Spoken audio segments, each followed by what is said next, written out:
Okay, welcome again. Welcome again tonight to the Print Double Show. Yeah, I got to take this how do I know professional tonight. Yeah.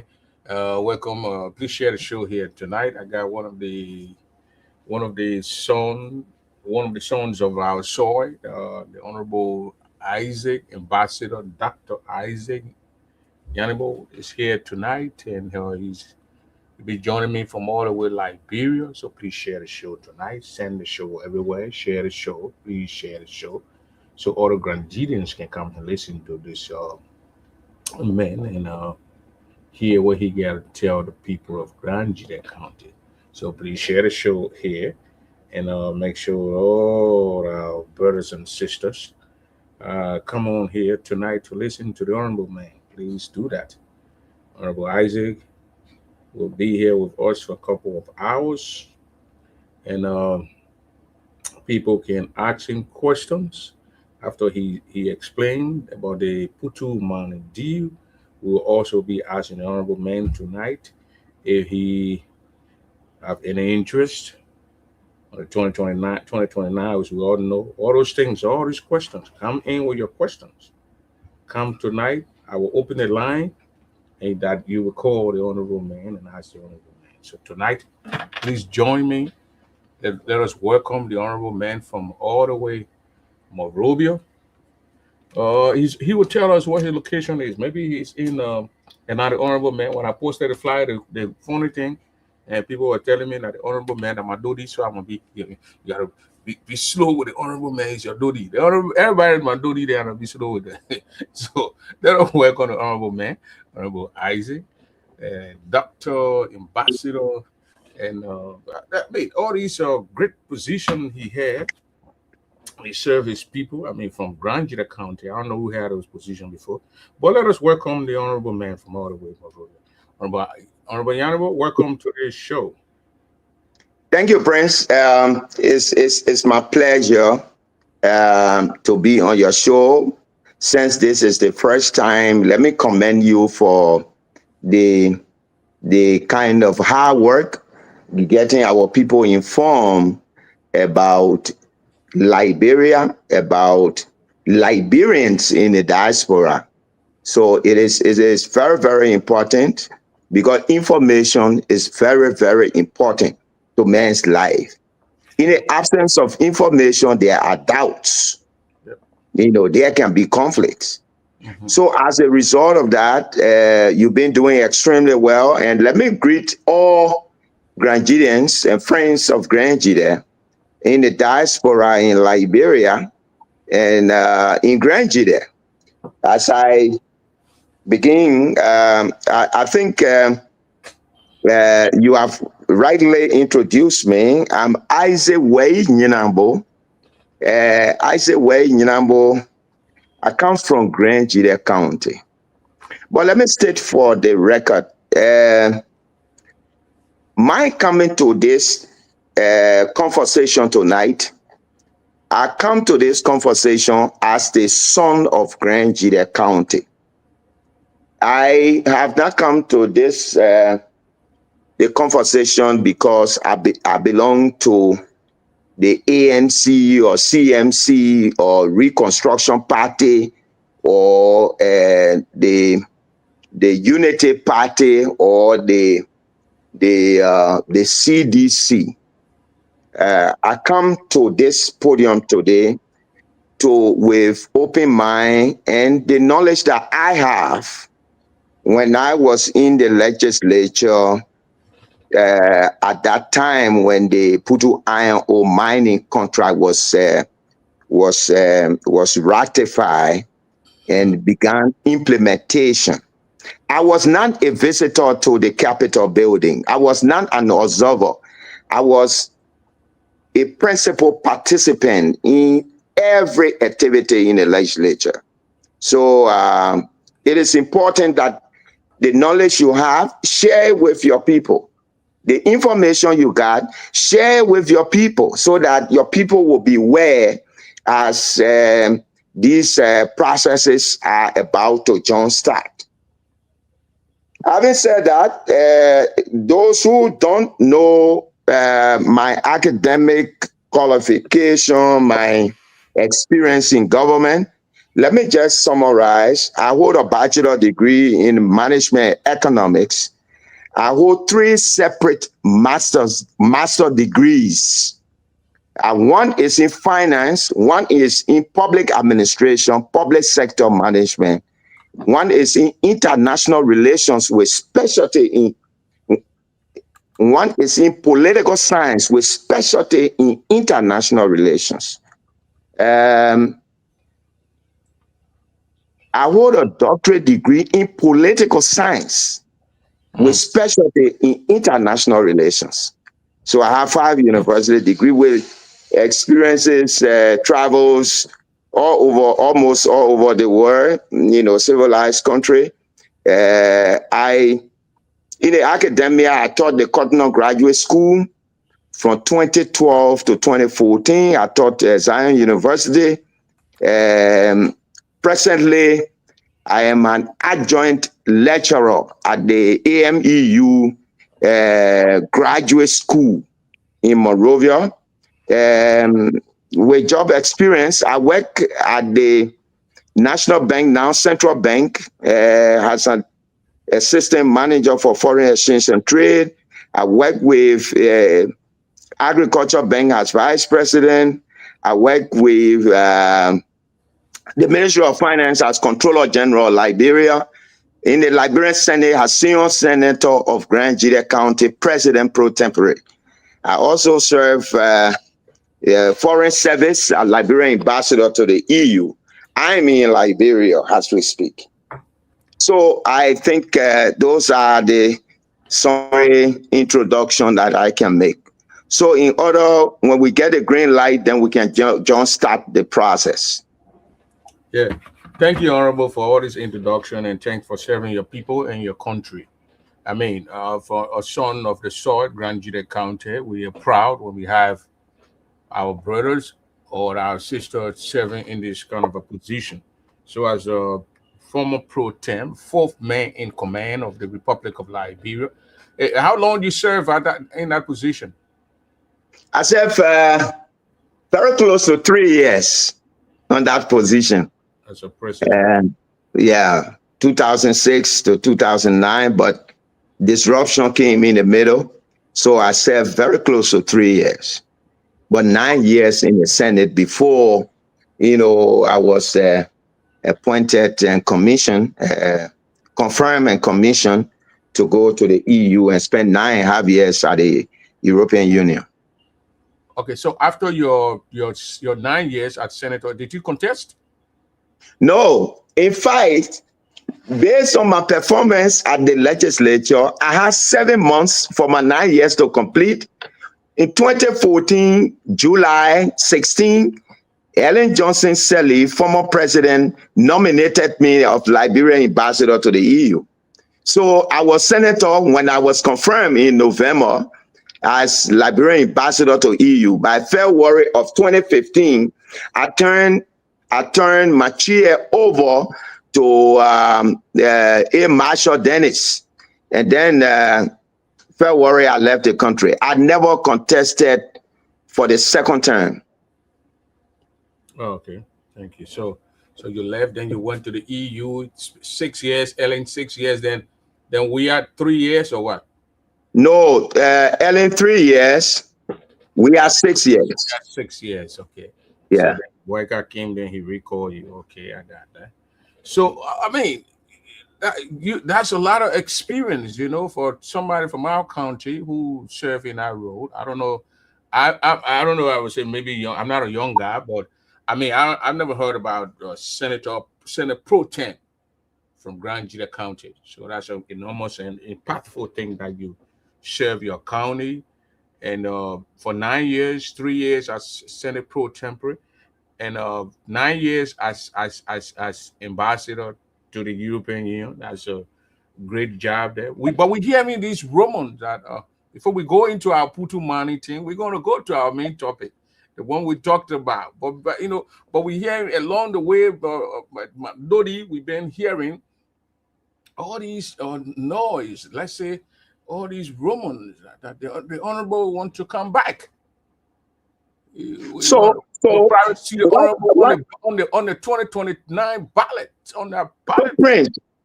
Prince, what I want to distance myself with right now is to mix politics with this issue of the Putu iron ore that concerns our people.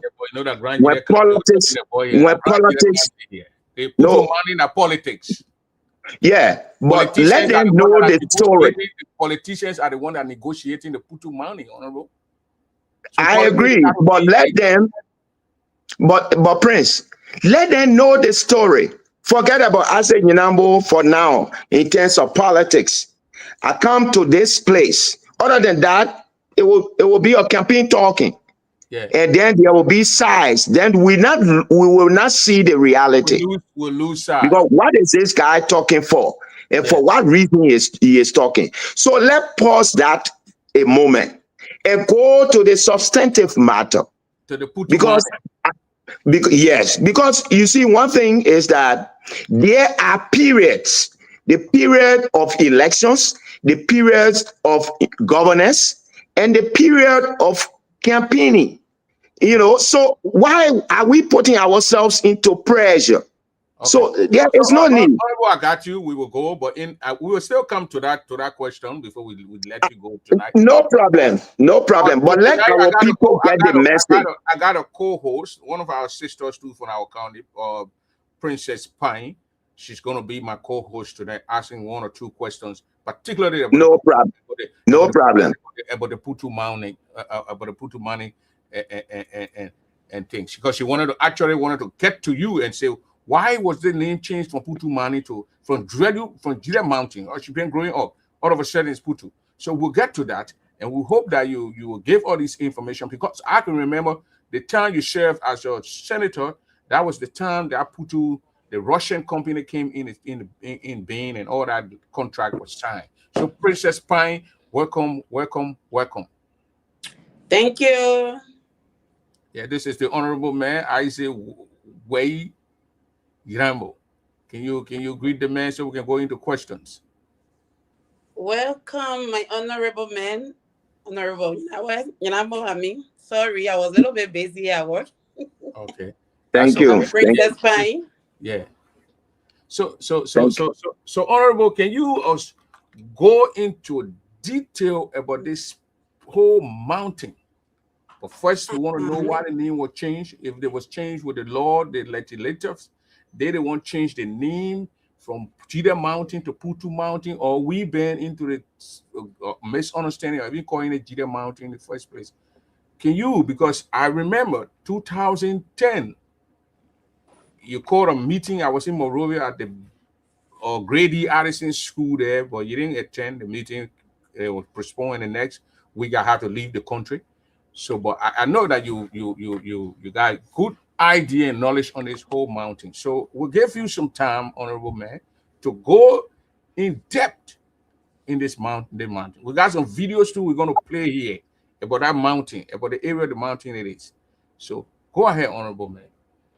Thank you very much.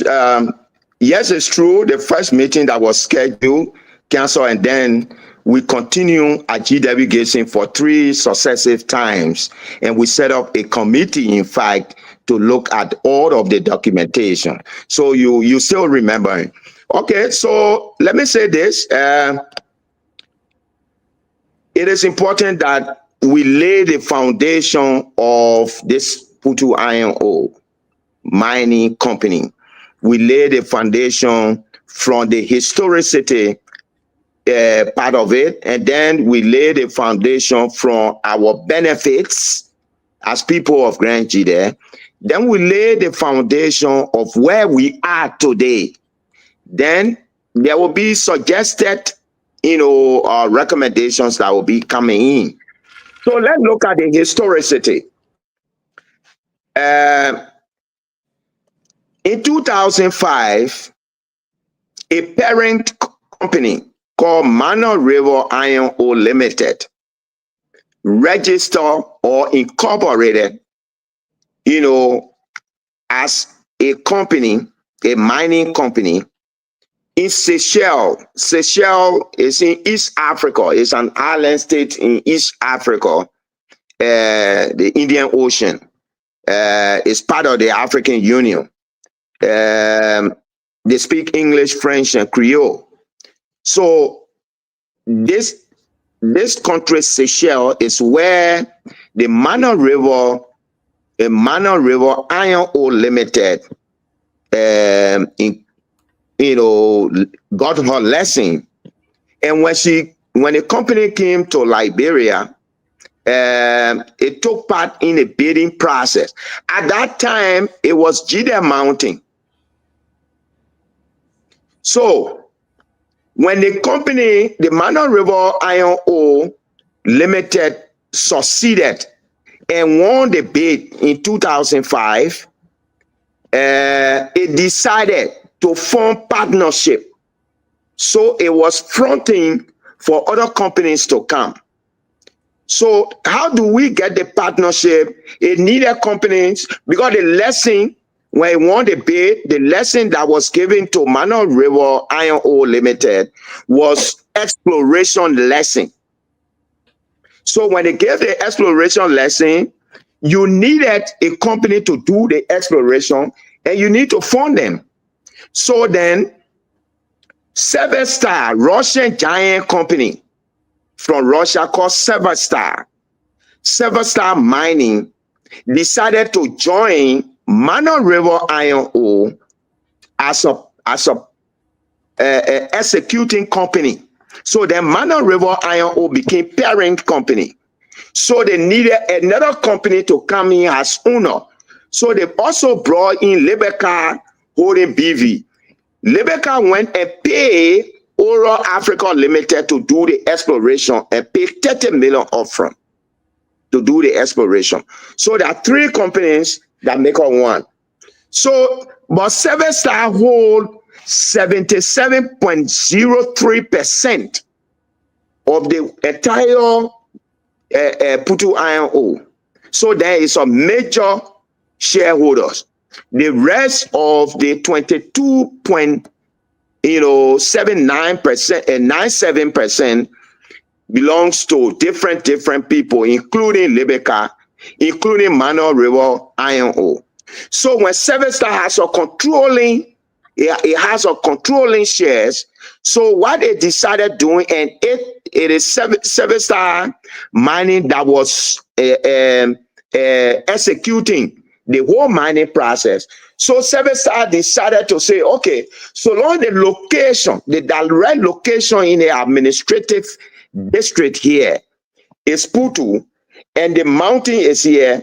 So instead of us saying Grand Jide Mountain, we say the Putu Mountain because of the location.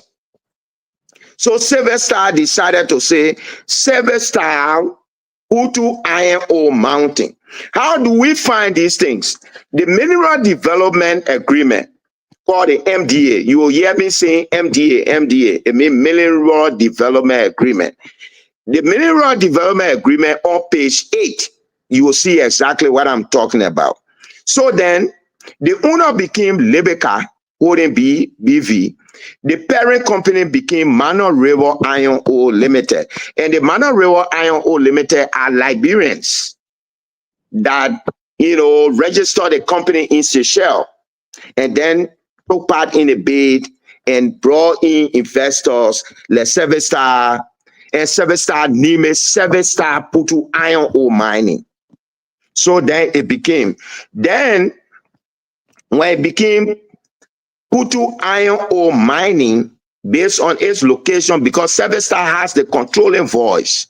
It has 77.03% of the shares.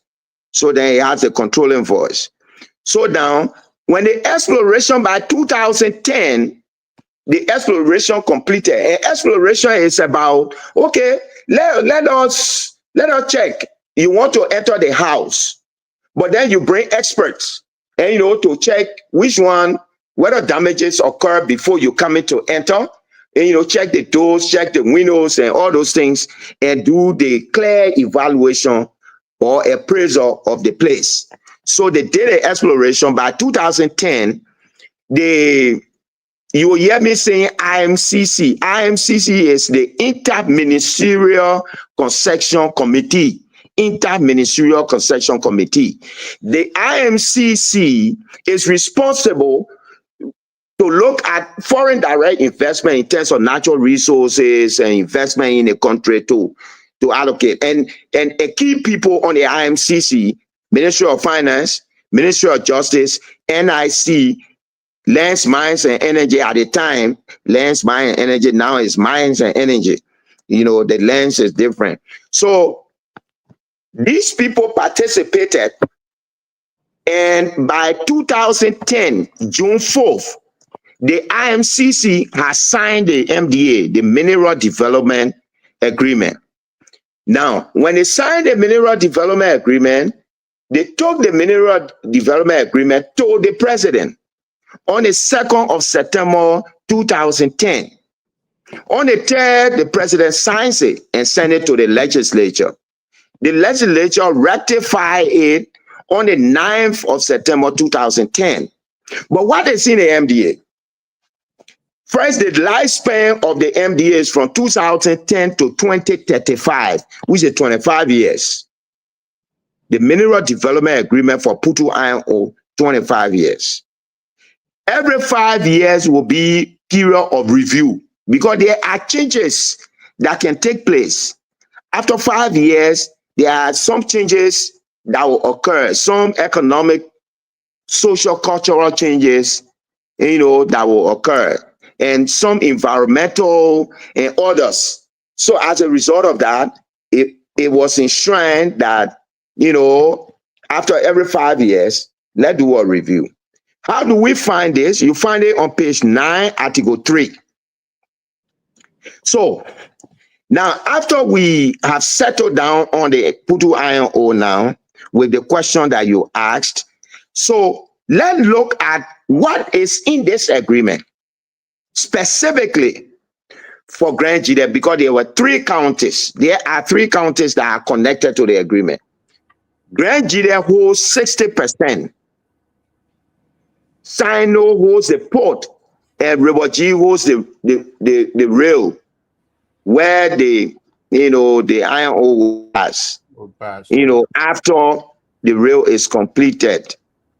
And so as a result of that, Grand Jide that holds the mountain, takes 60%, and Sino has, I think, 25%, and then Wehyee has 15%.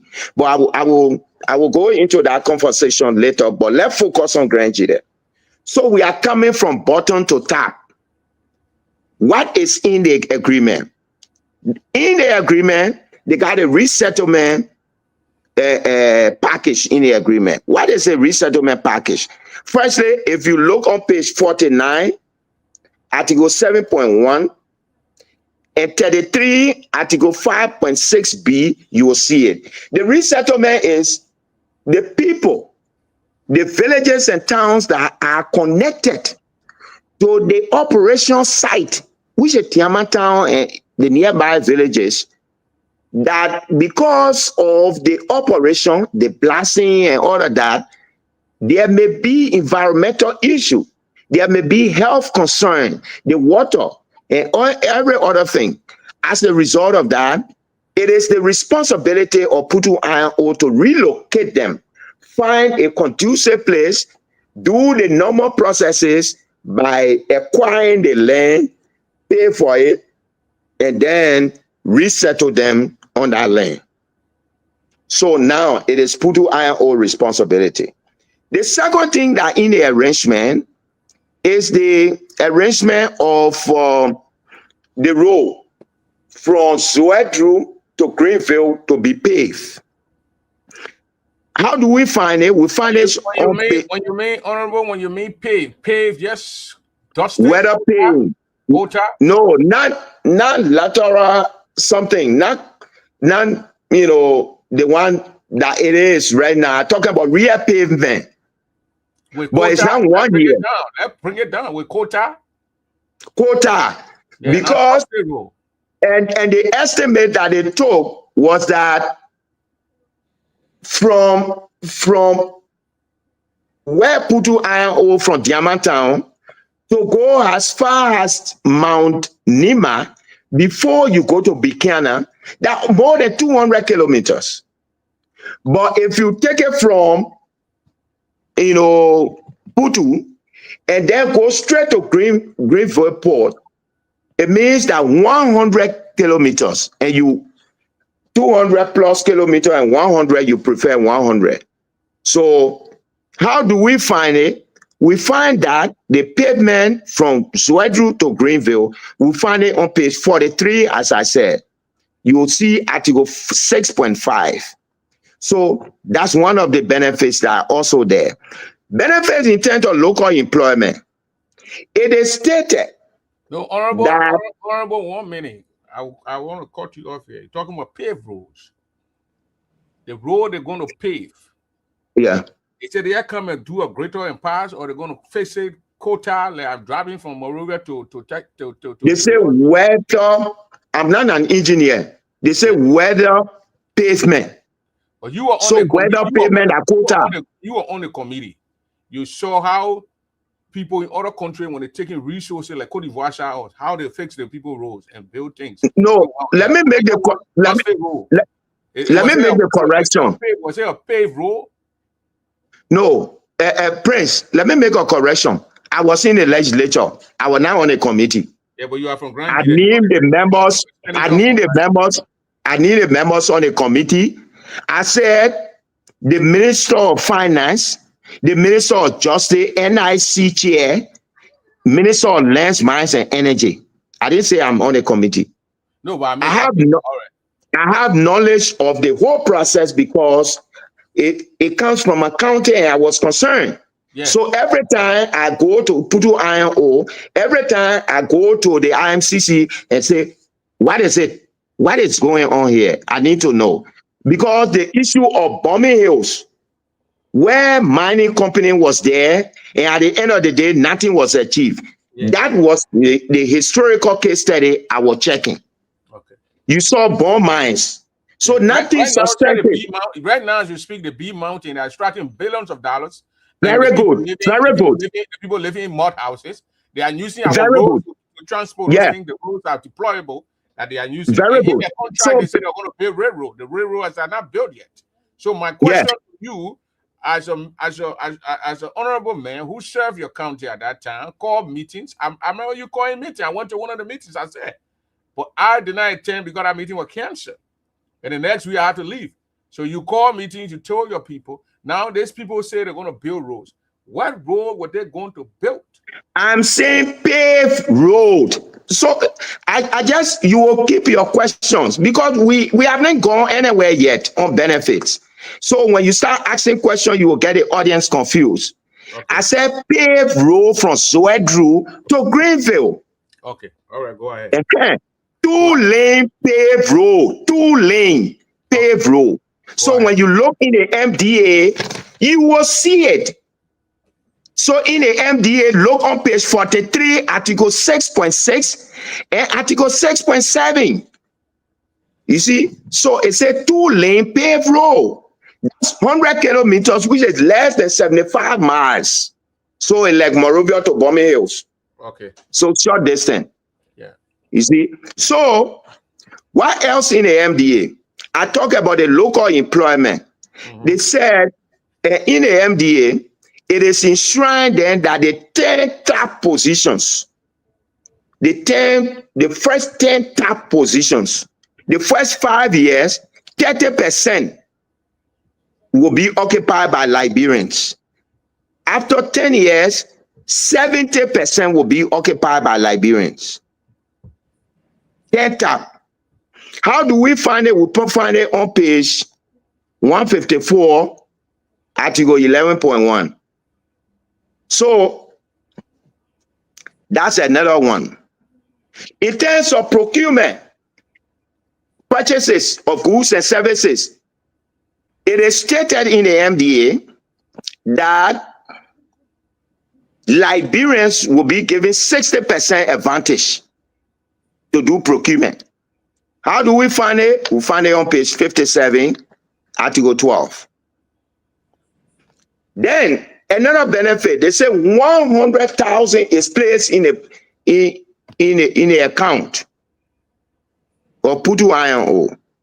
That is for mining, geology, and engineering students to apply, but Grand Jide takes preference.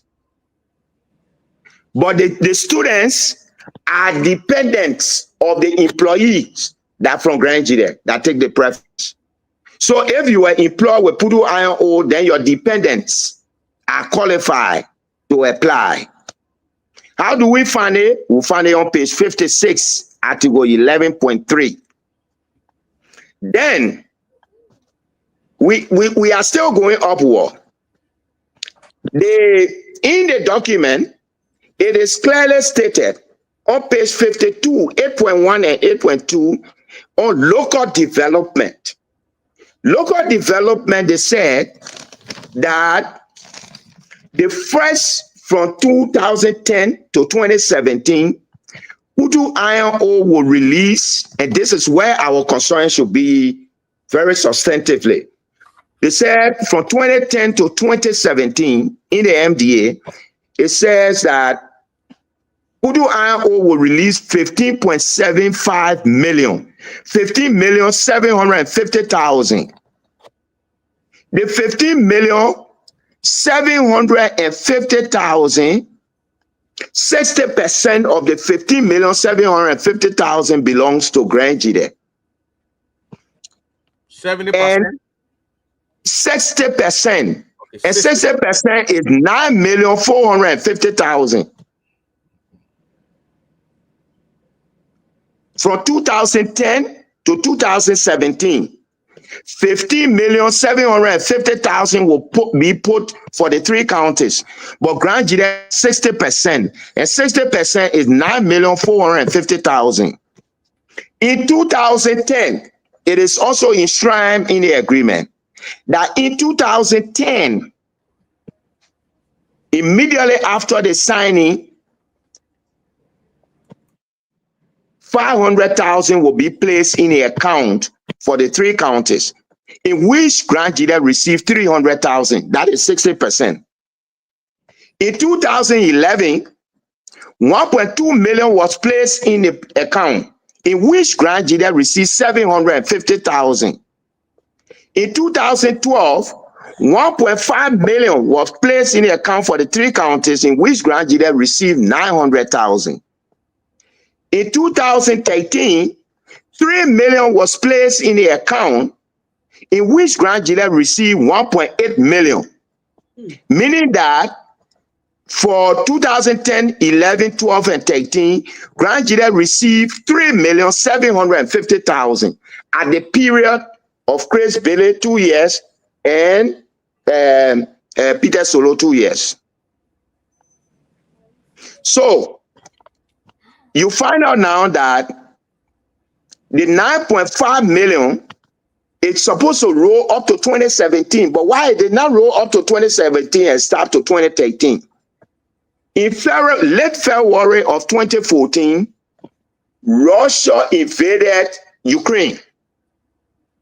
When Russia invaded Ukraine, Russia invaded the peninsula of Ukraine, a part of Ukraine called Crimea.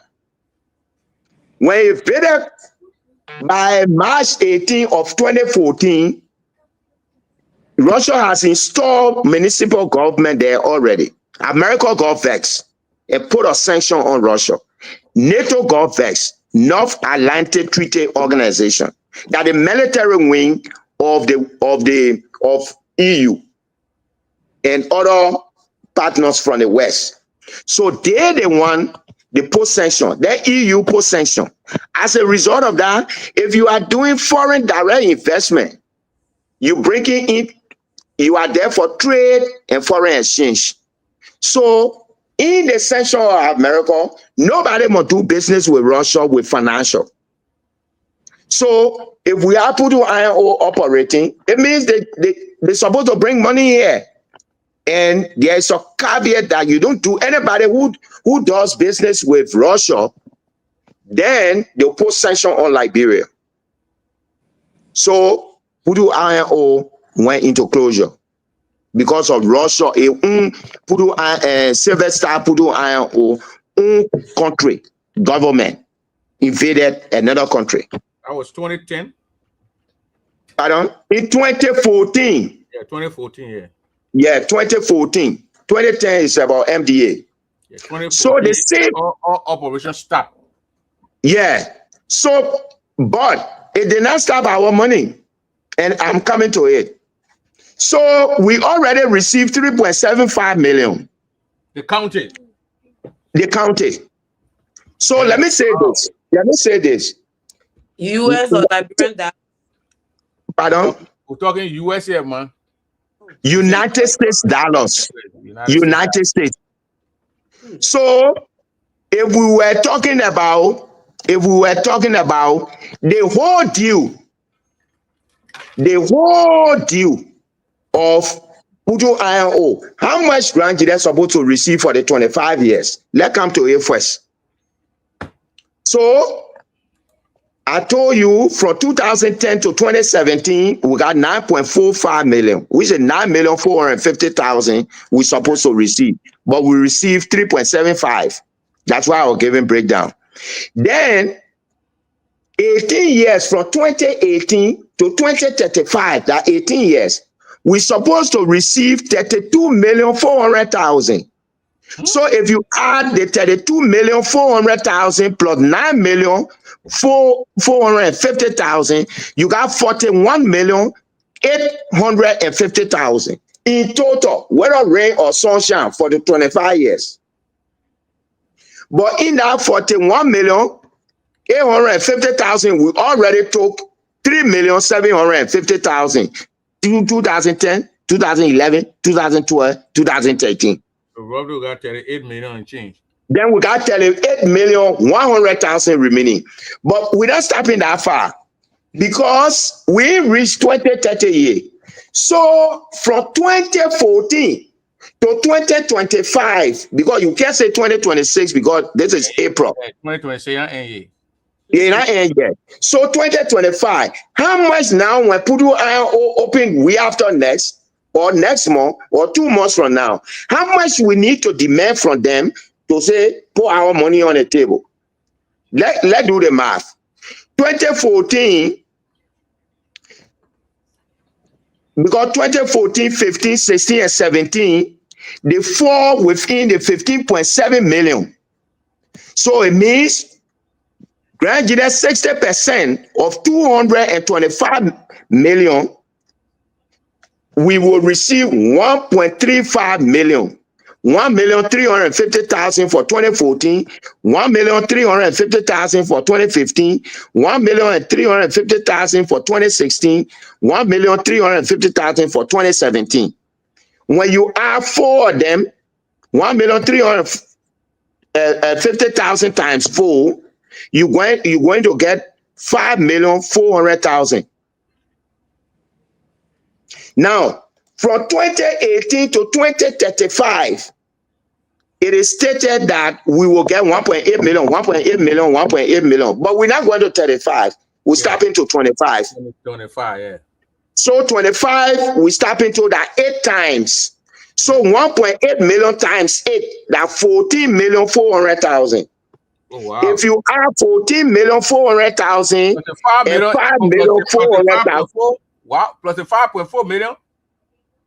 Plus the 5.4 million, you get 19.8 million. So when the people come tomorrow and they say, we're ready to open, I will come to that conversation because there is a commitment, there is equity, and I'll give you the citation on that. Then it means they need to put in their bag and say, Grand Jida people, yeah, or 19.8 million, yeah. 8 million. Yeah. Prince, are you listening? Yeah. That's a lot of wood. You can decide what you're doing. But this is the 19.8 million in a bag because no negotiation. But I'm coming to that area. So maybe people might ask, how will get the money now? So I will answer it. So there's a new company coming in. They will take the liability of the former company? No, let me deal with the benefits. When I finish with it, I finish with outside, then I come to the current affairs. All right, go. Good.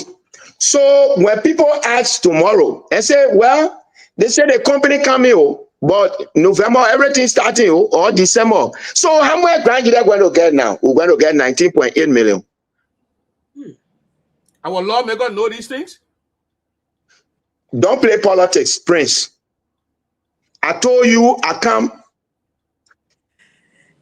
as Isaac Nyenabo from Grand Jida. Honorable, you are a politician. Lead that thing. No. We must not muddy this conversation. Please, your audience.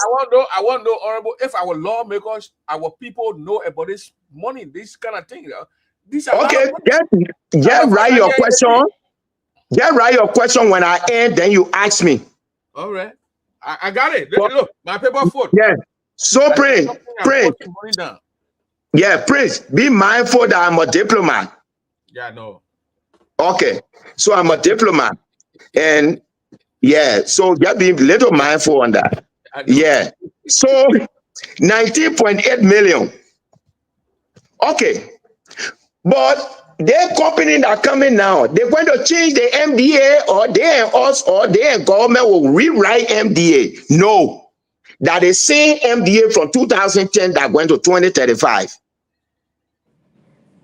The only thing here is that they call it chain of custody. If you are leasing a place and for some reason, for 1 year, you finish paying your lease, you spend 9 months there, and then you decided I'm moving from the States and I'm coming to Liberia. But then you have a friend who should spend the last 3 months there before they turn the key over. Mm-hmm. You will only call the landlord and say, well, I'm moving to Liberia. My friend will be here for 3 months. After 3 months, you will turn the key over. When the 3 months finish and you want to renew, then you can sit down and do your contract. Yeah, new contract. New contract. That's what they call chain of custody. So it's now a new MDA that we're going to look at. The only thing, we're going to look at is that the MDA that I'm stating now, giving the citations. What will be our role? Our role is to demand compliance with the law. So, what law that protects us to say compliance? If you look at page 29, Article 5.4, it speaks about equity.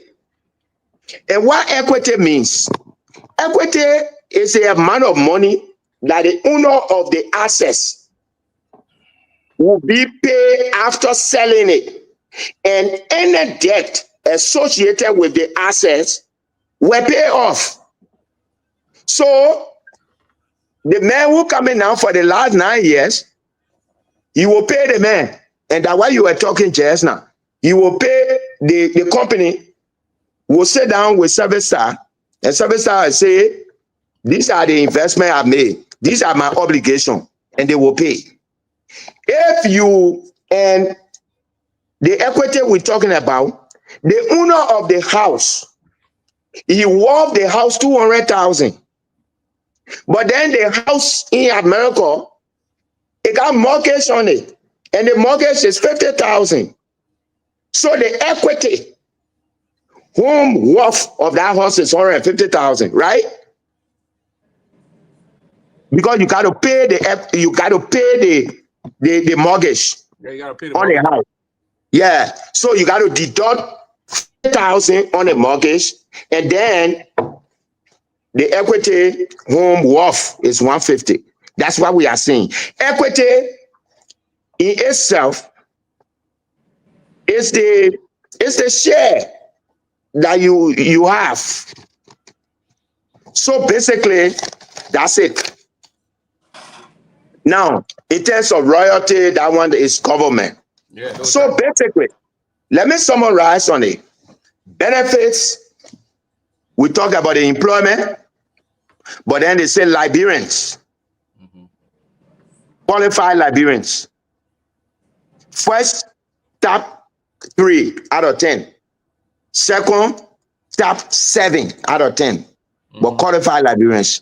In terms of the scholarship, that the people who working to the mines, they are dependents that come from Grand G there. Will take preference with the 100,000 to learn engineering, geology and mining.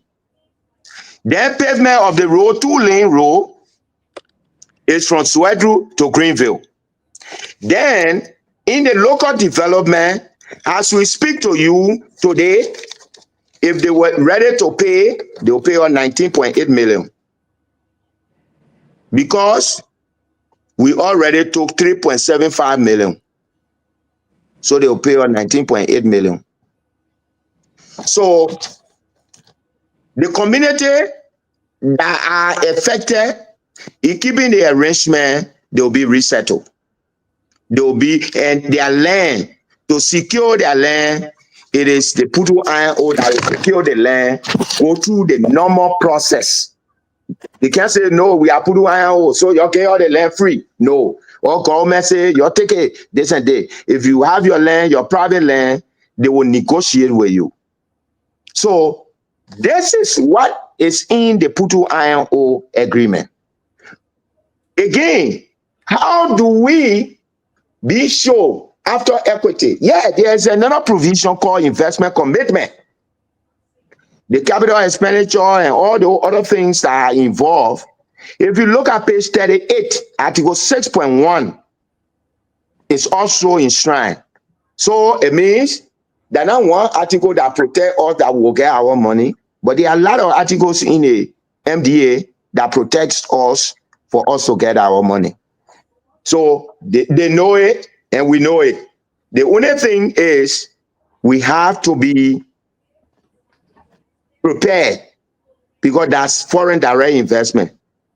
We have to use our international connections. We have to use all of our connections, our expertise to make sure that we secure that. You saw the metal steel prior to the expiration, they are renewable, but you saw how the Nigerians came together to deal with it because the first agreement did not satisfy them. So they have to push upward. In the agreement, in the MDA, they say for the iron ore, 4.5% of the ore, royalty will go to the government. They say if they find gold there, 3% will go to the government. If they find diamond for commercial purpose, 5% go to the government. Because when that Pudu iron ore, when you look inside, there are a lot of things that are going to be there. I don't know. But this is in the provision. So after finishing with Pudu iron ore and benefits, where are we now? Let us know where we are. In 2000, from 2018, 19, 20, 21, all the way to 2023, the government of Liberia under George Weah made series of attempts to make sure that the Putu iron ore issue is resolved, that people go back to work. Bidders came, they went through the processes, and one company they call IOG, it's an acronym, but the IOG means Iron Ore Group. And who we can identify by that Iron Ore Group that is Due Mason. Because the other people, you don't know them, but when you hear Due Mason, you know. Yeah, so it's Due Mason. So Due Mason was giving the provisional clearance, and he got the memorandum of understanding with government. Due Mason, yeah, from the 80s, I heard about it. IOG. So when he got the clearance, memorandum of understanding to go and negotiate with Silver Star Putu iron ore people, they negotiated for 4-5 years, no solution. So the memorandum of understanding expired. In 2024, when the new government came, 2 of our lawmakers flagged the situation. They want to know the status. And that's another, oversight. That's another representation. So Marie Johnson and Jacob B. wrote, but they were not taken seriously. Then 2025, Representative Jeremiah Kaosokan took the realm of chair on lands, mines, and energy in the House of Representatives. Then he wrote, he did not just stop that far, he decided to cite all relevant committees. And these people here, Minister of Justice, Minister of Finance, NIC, Lands and Mines, you can't tell me, I don't know what going on here. So the House had a hearing, and it drew the government attention.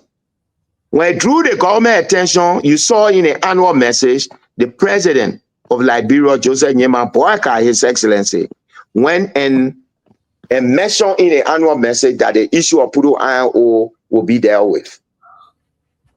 So then the process started in 2025. 8 companies applied. By the time they go into August, 3 companies were selected to go to final, to select one. The company of Planet One, the company of IOG again, it came back and it went through the process. Then the company of AM Arrow, which is Africa Metallic Resources. So when it got there, and let me state for the record, To identify the people of Planet one of the sons of Kunembo district is part of Planet One. I think you know John Yubote. Yeah, I know it. Okay. So he's part of Planet One. To identify ROG, you already know Dew Mason. To identify AMR, you heard about Abdallah Sharif. So he's also part of the AMR. So then they went for final. On the 20th of October, the government of Liberia gave a clearance to AMR that you won the bid. Go and sit with Sylvester so you all will do the change of control. November and into December, they did memorandum of agreement in which Justice Minister, NICO, Lens and Mayo, they all signed as back agency signing for the government, and the company AMR and its group signed, and that agreement was probated and notarized. The lifespan of that agreement is 3 years if nothing happened. So they hold the agreement. When they hold the agreement, they went to Silver Star now to negotiate. Conspiracy theorists, the devil got in the middle. So then, when they go for negotiation now, Silver Star say, wait, I'm still observing you. I'm doing like this. I'm doing like this. So, but in actual sense, it must be those who allegedly, those who did not win, but they didn't file protest, but then they went to Silver Star to suppress the AMR of taking the deal.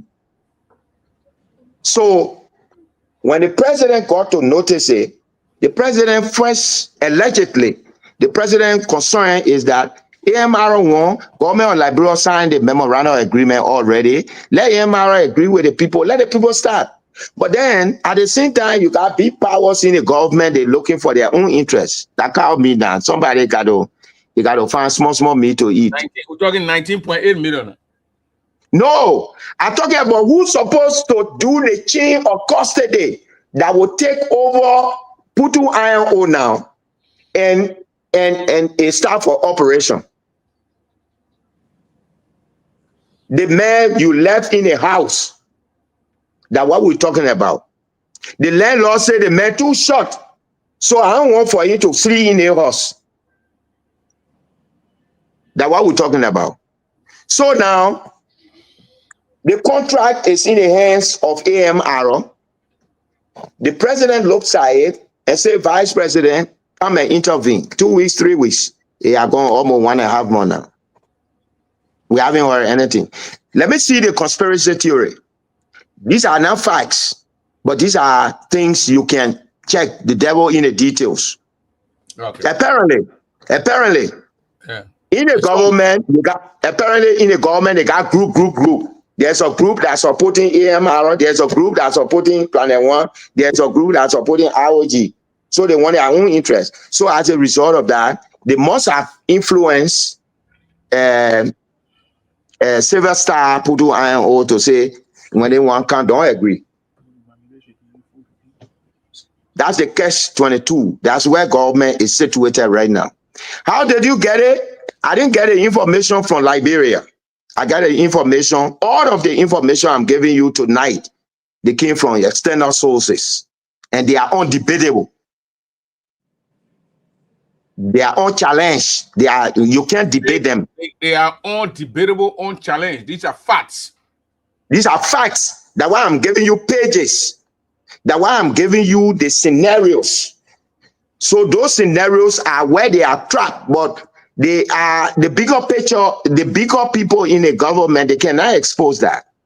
But what my insistence is that the people of Grand Gideon has to be unelect, because that's not how me they want to share. You know, when the reason you miss that meeting that we have fresh and you left, second and third meeting, I briefed the people that there are issues that have problem with the IMCC and the government. And as a result of that, I needed to resolve the issue. One of the issues was, in as much as we divide the money 60% for money, then employment it must be 60% from Granjide, qualified like Granjidians. The youth employment, it must be there. Then the local businesses must be empowered in Granjide. Then the value added. If you're taking the iron ore, what are you producing here to create market and create the employment and move economic migrants to Granjide? Those were my issues. It took, we battled for almost 2.5 months. And they said, my man, you alone, man. So we're going to push you aside and go. You alone? So, pardon? You said you alone? You got over 5 from Granjide. I'm saying those are issues that I push for 2.5 months. I'm not saying it is not you who reminded me how many people come from Granjide that are senators or representatives that time. I'm speaking for myself. So don't remind me. But I'm saying when you heard that Isaac insisted and he did not sign the Pudu Iron Ore agreement because those things were not clearly stated that Granjide in terms of employment, the youth, 60% of Granjidians must be in. The local businesses in Granjide must be in. Even in terms of purchase and procurement, they say 60% but Liberians. But we want to strengthen the locality of where the businesses come from. So now what are the recommendations? The recommendations are, one, that immediately the company that's supposed to start the process, we assume is the AMR. When it comes in, the people of Granjide sit down for compliance. And for the past 15-20 years, we have not looked at we have not done the revision that is enshrined in the MDA. So therefore, they have to give us space because of the situations, economic, social, cultural, changes that have taken place. So therefore, we may do some recommendations for review. So those are some of the things.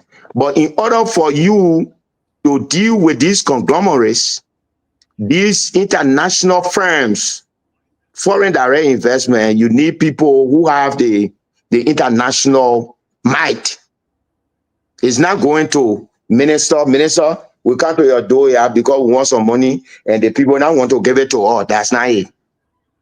Okay. You need people who will talk from behind them. Yeah.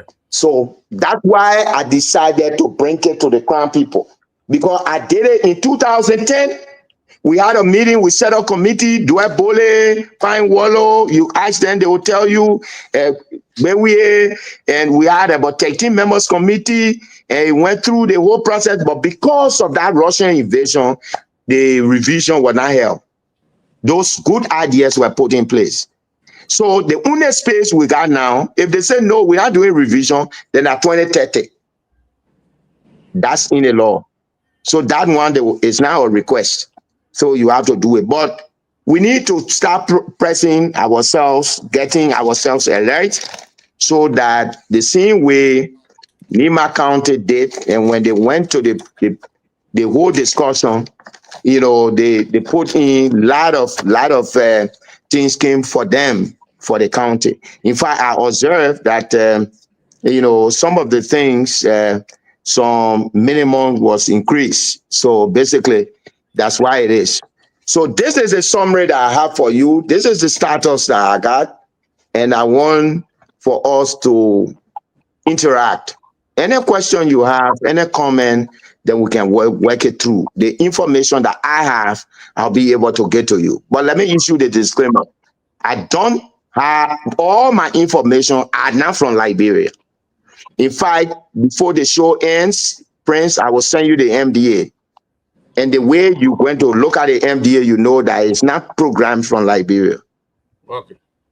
Yeah. Thank you, Honorable. Thank you very much for all the explanation you just gave us and all the information. But a lot of information that people didn't know. I saw my own man, Jaru Double here, talking about my senior man, talking about the information, the open, that's an eye opener. You just gave us an eye opener here, the information to Grand Giden. So we're going to have an interaction with my co-host, Princess Pine. For that, then I will put the link on there and put the number for people to call. And people might call Right. from everywhere to ask you. If you agree with that, we will open the line. If you don't open the 100%. line, we will not open the line. But the level you, if you want to open the line, we'll open the line. And Princess Any, Pine, any, anything that will be convenient for you. I'm a property of the people of Grand Gide. okay. You Thank you know. very much, So Honorable. anything Grand Gideans want, that's what I will do. All right. Thank you very much, Honorable Ambassador, Honorable. These are big position our brother had in Liberia, serving his country, his county, and the people of Liberia. Princess Pine, you listen to the brother lengthily. He explained. He gave pictures and document numbers, articles. Any question for him? Yes. Thank you, Honorable Nyenabo. Honorable, you know what the LEC go?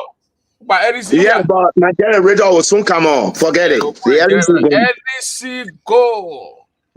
You put my generator on quick. Thank you so much for your time, and the explanation was Yeah. necessary. Everything was on point. But I have Thank you. one question for you before I ask. I want to ask Prince to play some of the video of the people houses. All right. Yeah, this is a video from the spoon here. This is the Tiaman, the area that they got the Yamatown. Yeah, yeah. Tiaman town, where they get Yamatown. and I think Princess will ask the question. That man, go ahead, Princess. This is one of So this is one of the houses or yeah, house. Is that two houses? that's a video.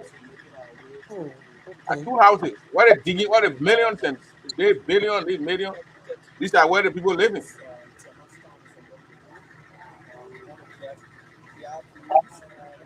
Currency the spoon network. This is our own son and my own Dodi also. This is Diamond uh, and what's his name? Uh, so that's where Princess, where they're gonna dig those things from. The mountain is located right there. Go ahead with Okay. your question. So, sir, as I was listening, I wrote down some question here. What my first question is: do you have any intention of contesting come 2029 the senatorial election? The honorable wants to put that question at the end. Oh, okay, okay. Yeah. So let us deal with the So I can mountain I now. can ask Your my Dodi, and your second Dodi, question. Dodi, are you listening? your Dodi, I'm don't don't listening. don't I'm do Dodi. listening Oh, very okay, well. okay. Don't do Dodi So been my on here. second question that I Don't wrote do down Dodi be here. ask the man the question the right way. Yeah, I'm listening. okay. Okay. My second I question that can I see wrote. I can see myself because No, I they can are see they are you. I working can on Yeah, the we see hearing you. your generator. voice. We hearing your voice. I can see you. I Okay. can hear you clear and loud. So my second question I wrote down here for you: when you were in the Senate, Russian investor came to mine the Putu Mountain in Grand Gide County. Senator, what did the people of Grand Gide County actually get out of the deal? Did they get roads, jobs, schools, or hospital? What did the money do for the ordinary people living in and around that area? So, honorable, the question is very easy. The guy Eh, managed for 3, 4 years before all the war. right. All The right. Ukraine started. There wasn't And I explain any everything. benefit. This is Because I heard this you is mentioning this is the millions of, Prince, hold on. I heard you mentioning millions of dollars during your term. And actually, if you look at Grand Judea today, I'm not seeing anything, for somebody to point to say, yeah, this was done, this was done, this was done, all the millions that me I just heard. So I Okay. just want to Please, know. This is a simple question. please, I don't mean harm. please I just want to please know. give me one. Please give me 1 second. Second. 1 second. Okay.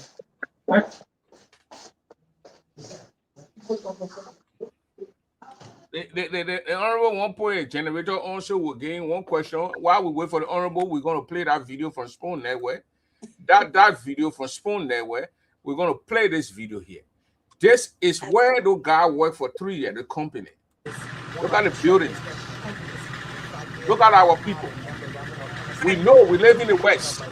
When they are mining things from Abraham, when they say they discover oil somewhere here in America, the people there, they have the people life blaze. They bring Kroger's, they bring Walmart, they bring business there for the people to sell, and they build houses for the people.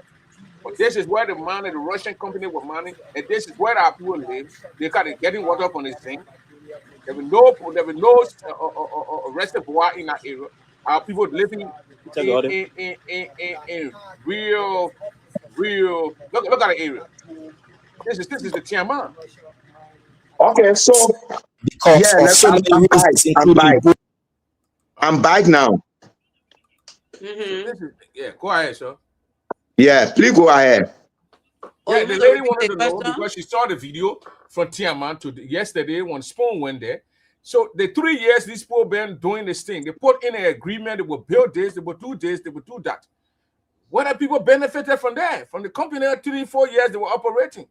Did they build school? Did they build hospitals? Did they build businesses and things for our people over there? Our people lives. That's the question I wanted to know. I was very clear. Let me respond. I was very clear when I said the 4 years. I'm not speaking for the executive because the superintendent and people, they are for the executive, for the local government. It goes to their account. So I was very clear that 3,750,000 were received during the period of Chris Billy and Peter Solo. So it is them. You must ask now, what did they plan? Because I don't want to lie, because I'm not in their office, in the local government office. You were a senator at that time. Of course. You had the right, the legal right to call you have the counted, you have the counted. No, Prince, let us not evade the answers, because you have the county development fund. If they gave 1 million, who do they ask? They will go ask Senator Yaya Nimle, or they will ask the county development fund, the people who own the county development fund. When they were talking about 400,000 for electricity, will you go and ask Jacob to be, or you going to ask the superintendent? So it's simple. I am giving you the information that this is what the people release. But I will not give you detail that they face town hall on the side, they face clinic on the side, because I don't have the details. Okay. The executive is different from the legislature. Actually, Princess, I think that's the answer to your question. But Honorable, this is where people talk those, wherever they talk from our country and the money. Do you think within yourself, this is the area in the Tiaman, do you think that's how the building is supposed to be in Tiaman? I have one more question too. This building, these buildings. Answering the question now to me, you answering the question and giving it to your poor as your grandchildren, son of the soil. Yes. Okay, so let me say this: the people operation was for 3 years. Everything that they spoke about, it is not for 3 years for it to happen. It is for 2 years, 3 years, 4 years, 5 years, 6 years, 7 years, all the way. But in 3 years, they ran into a problem. But in fact, they were supposed to give us up to 2017, 9.4 million, the employment area, the resettlement and all of that. But because of the crisis, these are buildings that the people building in the town. It's not Pudu Iron Ore that build these buildings. I understand. That's I don't think they met there. Very good. So the pictures you see there, maybe in the course of 4 years, they'll say the entire Putu, because it's in a provision for resettlement, and are ready. Yes. So they will say, look, we are finding another place, and then secure the land and build the houses. Because they have not started full-blown operation when Russia made the invasion. You see? So, so in the 3 years, let the sister ask you on but we are discussing as grandchildren here, Honorable, You're not Yeah. you're not the one who sat on the contract to negotiate the contract. You are a senator No. at that time. You are a Grand Jury, and that's why we are asking you, as your Yeah. experienced man who traveled around the world, ambassador for the Republic of Liberia to the European Union. These are Yeah. things when you see people come when they do contract here, they come here and they see resources, they see oil here, they see diamond here. We are asking you. That's how the people who they extracting the resources from those people backyard. That's how they're supposed to be living. That was the question we were asking you. But We're not blaming you, Honorable. You cannot be. but look at Firestone. You're not the Look at problem. Prince. Firestone, Look at Firestone. 1920, and now we are about open. Look at Firestone. Look at Firestone from 1926. They made revision. Still look at Firestone today. Look at B Mountain. Look at the houses they live in. They're making billions of dollars to take annually. That's why we don't want to go to Grand County and we are discussing. Yeah, look at look at the metal steel. Metal steel, go there. Some areas that the pictures that will show they've been in existence for a long time. They put our people in. You know, so that go to the sister, Honorable. That the sister ask our next question. Let me ask the honorable man one more question, then I will go off and then come back in 15 minutes. Okay, no problem. Yeah. So I'm sorry if my questions are too harsh. No. They are good. Very good. The honorable man is in the six. I'm happy that you asking this question. The only avoidance I'm giving, so it can be like I'm inciting you to say these things. Okay. That's why I say please be guided. I'm a diplomat. Diplomats do not want confusion. My question to you. Yeah. My other question to you. Yeah. During your time, you was the senator and the president pro tem. Yeah. And then I heard you saying when Prince asked you about the Putu Mountain, the name of changing from Chile Mountain to Putu Mountain, you gave a reason, but was that enough reason because the mountain was in Putu and it was on the boundary of Sano and Maryland? Was that Maryland or River G? So was that enough reason to change the whole county mountain name from Chile Mountain to Putu Mountain? But Silver Star has 77.03% shares. It has a controlling share. It could call that mountain. It could call that mountain bottle. You and myself cannot argue it. I tell you, how to go through a legislative process to change things in Liberia. But the Putu, it would have been Silver Star money. But it says that because of the location of the place, it says Silver Star Putu Iron O.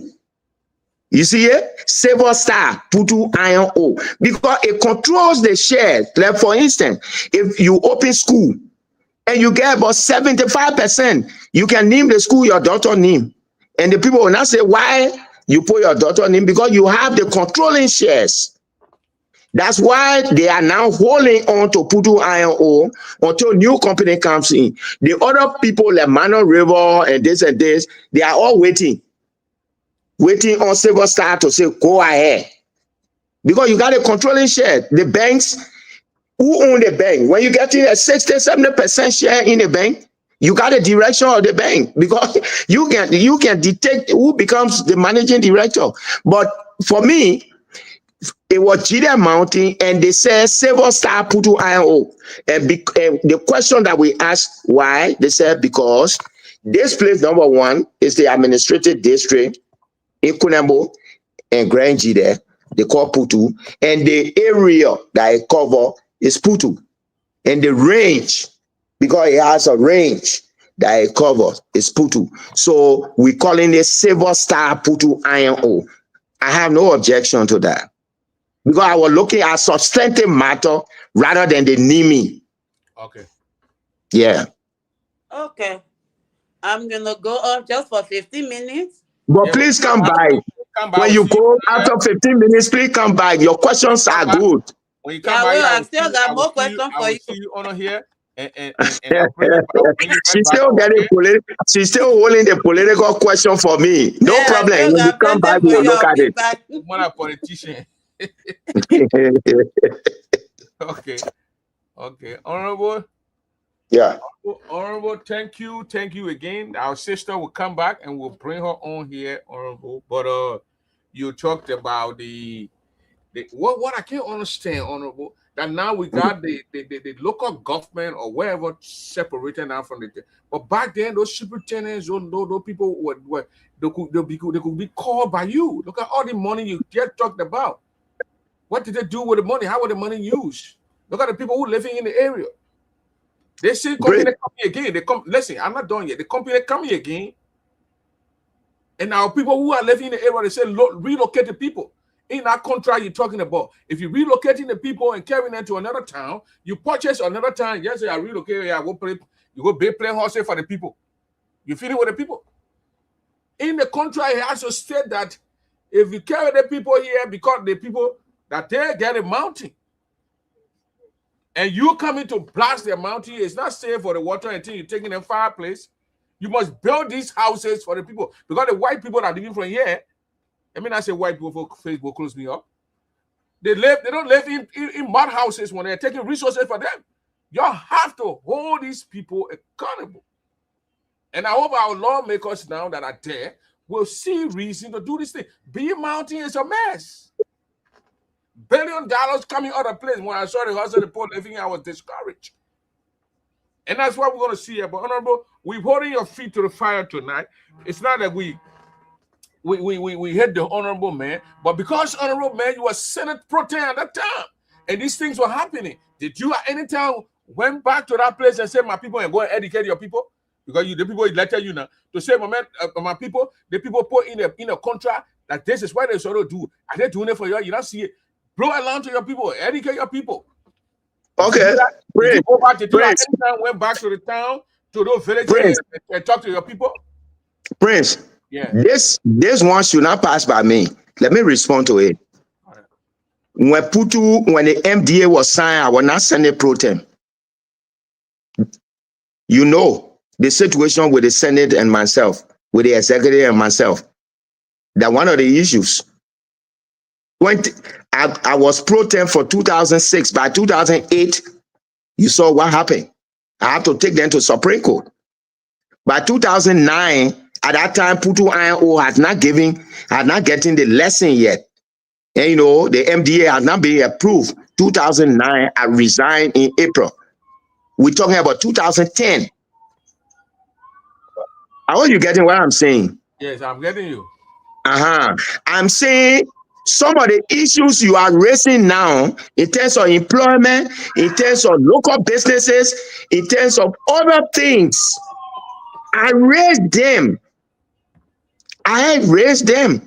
in the legislature. The minority get a saying, the majority get a will. And at that time, it's Grand Gideon who is raising the issue. So you should know the kind of situation we were engulfed into. Frank Fanon said, every generation has a mission. There are a lot of things that we fought for. First, to politically legitimize the Crown tribe in keeping with the ascendancy clause. I have to engage it to become president pro tempore. By 2005-6, you able to stand in the street and say, "Our Crown man to knock your chest." But when Crown man became president pro tempore, then he's in the chain of authority of the country. We really legitimized it after the Civil War. So the mission that we had, that generation, the mission that we had, is different. I'm not here for self-glorification tonight. That's why I say let's avoid it. Let's go strictly. My mission is to provide education, understanding. That's what you just did. Tomorrow, it. When they say review, you already got your file in your hand. Yeah. And I wrote a lot of them here.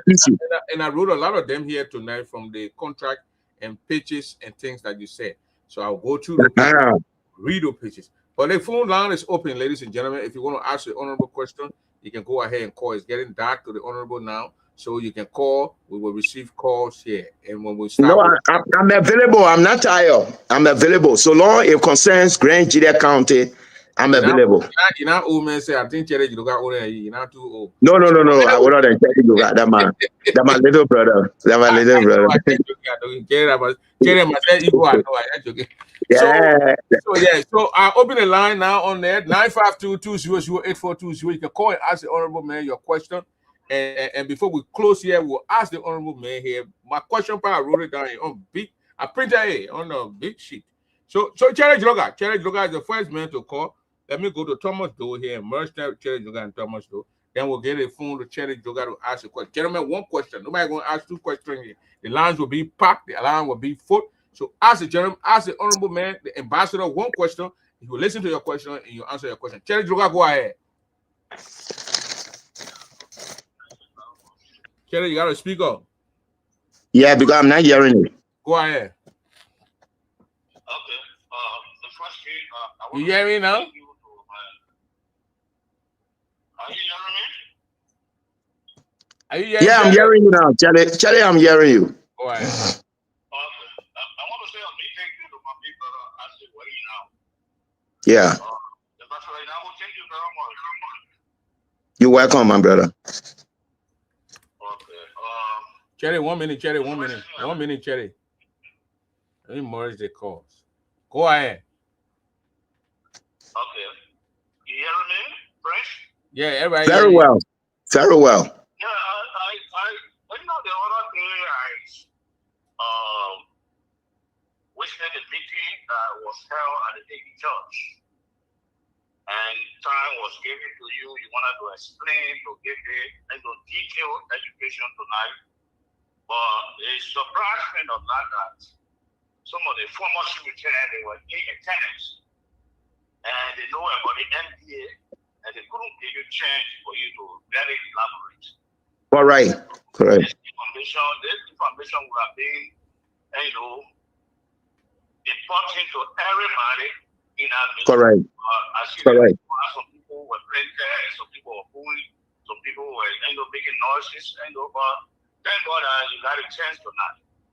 Yeah. One thing that confused me, and it confuses the whole Grand Julia County, and there's argument in Grand Julia now with the Putu Mauti and Grand Julia Mauti. So I want to ask you, because the NPA,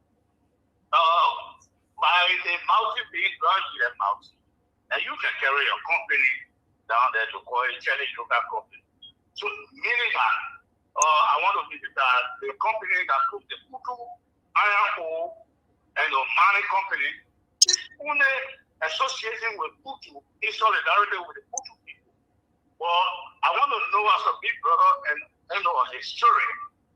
Let's say for time in the mirror was the Putu Mauti, the Grand Julia Mauti, according to history, was this part of the history record and was only there for that needy purposes. Because if you would go to Tucson now and you say, okay, you bring a company, but the company is Cherry Droga Company, but Tucson remains. So why can't be the company in Casperity, the Putu Mauti, and as Tutu Iowa, that's the company name. But does that change the market name? That's what I want to know. That's number one. And the second question here is that, you talk about 3.7 billion that was, put in the country and the coffers. It really surprised me because, the picture you are showing, when someone million will go in the county covers, but then the question is not from the Pastor Nyenabo, but he was providing oversight responsibility at the time because he was senator and president during the NPL. So, Pastor Nyenabo, with your oversight at that time, do you ask the superintendent where did the money go? So honorable, listen now. You're not going to answer the question like they ask it. Just write it down, check the question down. Then, because you want to lie. Then when they finish, then you answer the question. So we got a question from Cherry Droga. He talks about the $3.7 million in the 3 or 4 years, and it went to the county. You saw the houses, the deployable houses that people living in. You oversight senator. Did you ask this county authority the money the people giving? What you're doing with the money? That's Cherry to look at question. They said the first question you asked is not. I don't think it's pertaining to you because it changed in the Putu name, and I think. No. I will answer it, Prince. I will answer it. That's a good question. Okay. All right. Yeah. Thank you. Let's go to Thomas though. Yeah. It's a good question he asked. The reason I gave Cherry to ask 2 questions because it's Madodi. That's Cherry Thomas doing not Madodi. You're a James City, that Madodi. I want question. Okay, friends, thank you very much, and thank you, Ambassador Nyenabo. Glad to see you. Thank you. I can only ask 1 question, so I will just. Oh, Madodi, I 2 questions. You realize now? Yeah, I forgot. I thought it meant the making. I thought Tomodora can't man, but it meant. No, the man for that beat down the road there. Okay, yeah, Prince. So let's get a business. Okay, Ambassador Nyenabo, my first question has to do with your history because I once heard that you were called full pointer and a shooter in the legislature. That means you made things to happen. Thank you. Then that full pointer, shooter, and you come to explain that the historicity of the money that's gone to these county, development or the county leadership XYZ, and you are seeing the picture over there who are lavish in poverty. At that time, let's forget about you becoming a pro tem. You ever think about Grand Gide at that time when the good money was going in and now you're speaking of? Is it because you are not in the legislature and you don't really have the stand to battle? Because I heard you said that you were negotiating at some point the life you went so other place. Is it where your angle coming from? That's my first question. Brady, if you don't understand, can you understand me or? I get you. Yeah. The money that went to the county coffers. I will answer it. I get you. Yeah. My second question has to do with the companies. Are we the Grandians? Are we concerned about the company bidding process? Which company to choose? Or are we concerned with the benefits that the company will give to our county? Because I overheard you stressing out about some other company and then trying to decrash our company. Are we Grandians concerned about the bidding process? Which company will get the contract? Or we just concerned about the money? But I think that question, is for the Republic of Liberia because the Republic of Liberia, the Grandia is in Liberia. So the bidding process. No, the benefit that comes to us, like the picture he just shown when Damos Naga was there. Are we concerned the benefit our people going to receive, or are we concerned about the company bidding process? Which company we want? That's what I'm asking because I heard him, talking about other companies and trying to involve himself in the bidding process. Thank you. Okay. Right, go ahead. James City, go ahead. James City, and then we'll go to Honorable Eric Cohn. Then from Eric Cohn, we'll go to the honorable man to speak to the question. Yeah. So that they can't be boggy. Yeah. Go ahead, James City. No, let my people go ahead. Mr. Cohn, Honorable Eric Cohn, go ahead. Thank you, Prince, for inviting the ambassador to at least enlighten the people of Grand Gide, both at home and abroad, on the Gide Mountain. I know my other brothers asked why the name changed to Putu Mountain when the mountain is named after the county. And this is a history for us. In our history, Grand Gide County, the Gide Mountain. But I listened to the honorable man. My question, Ambassador Nyenabo, is Yeah. the operation. In fact, the first group that use Wehyee for the administrative seat of the mining company. And then another one is, you see, I know Penington. I went to Penington. I went somewhere way behind Penington. And I know the mountain is far from Wehyee County. And Yeah. their operation, Wehyee has share from the money that is coming in from the operation of the mountain for the county. That's one of my important questions. Why? Okay. Why Wehyee getting some of the share? Why Very, Wehyee get share from very the good question. Okay, go ahead with your second question, Honorable.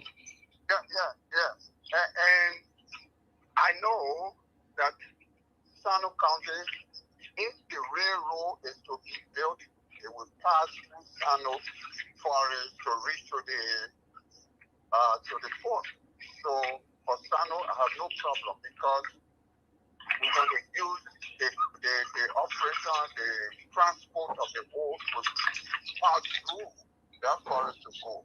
1 minute, Honorable. And 1 minute, Honorable. James and Cherry, one of your people, your phone mute, please. Go ahead, sir.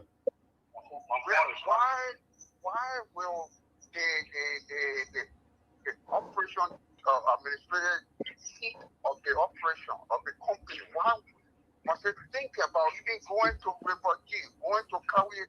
Why is Wehyee sharing the income of our Gideon Mountain with them? Why? I mean, let this is very important to me, and I feel it is important to the people of Grand Gideon County. Okay. Thank you very much. Okay. Let's go to Mr. City. Should I answer now? Because there are 6 questions. Let's say he finish. Let's say he asks his question. Then you go ahead. Okay. All right. Thank you. Mr. City, please go ahead with your question. All right. So, since my people are talking now, will it be fair for President to advocate that whatever metal is doing in Nima County, that Grand Union should get a share of Bordering and Nima County too? I have another question. Will it be fair since Grand Union and Nima are borrowing, so in metal steel, Grand Union should get share of it? Yes. Oh, because Nima and all, Wehyee and all borrowing and Wehyee getting share. If we buy blast in Putu there, you don't think Wehyee will get affected? No, finally. Okay, go ahead, Honorable. The questions are yours. And Okay, so I will come from. Isaac, if you are joining us, this is Honorable Dr. Ambassador Dr. Honorable Isaac and Nyenabo. My man, you know Wehyee. I got to put all that one that way. Now say Wehyee is on the line. I will answer you. All right, Mr. Wehyee is All on the the line. titles are not necessary for now.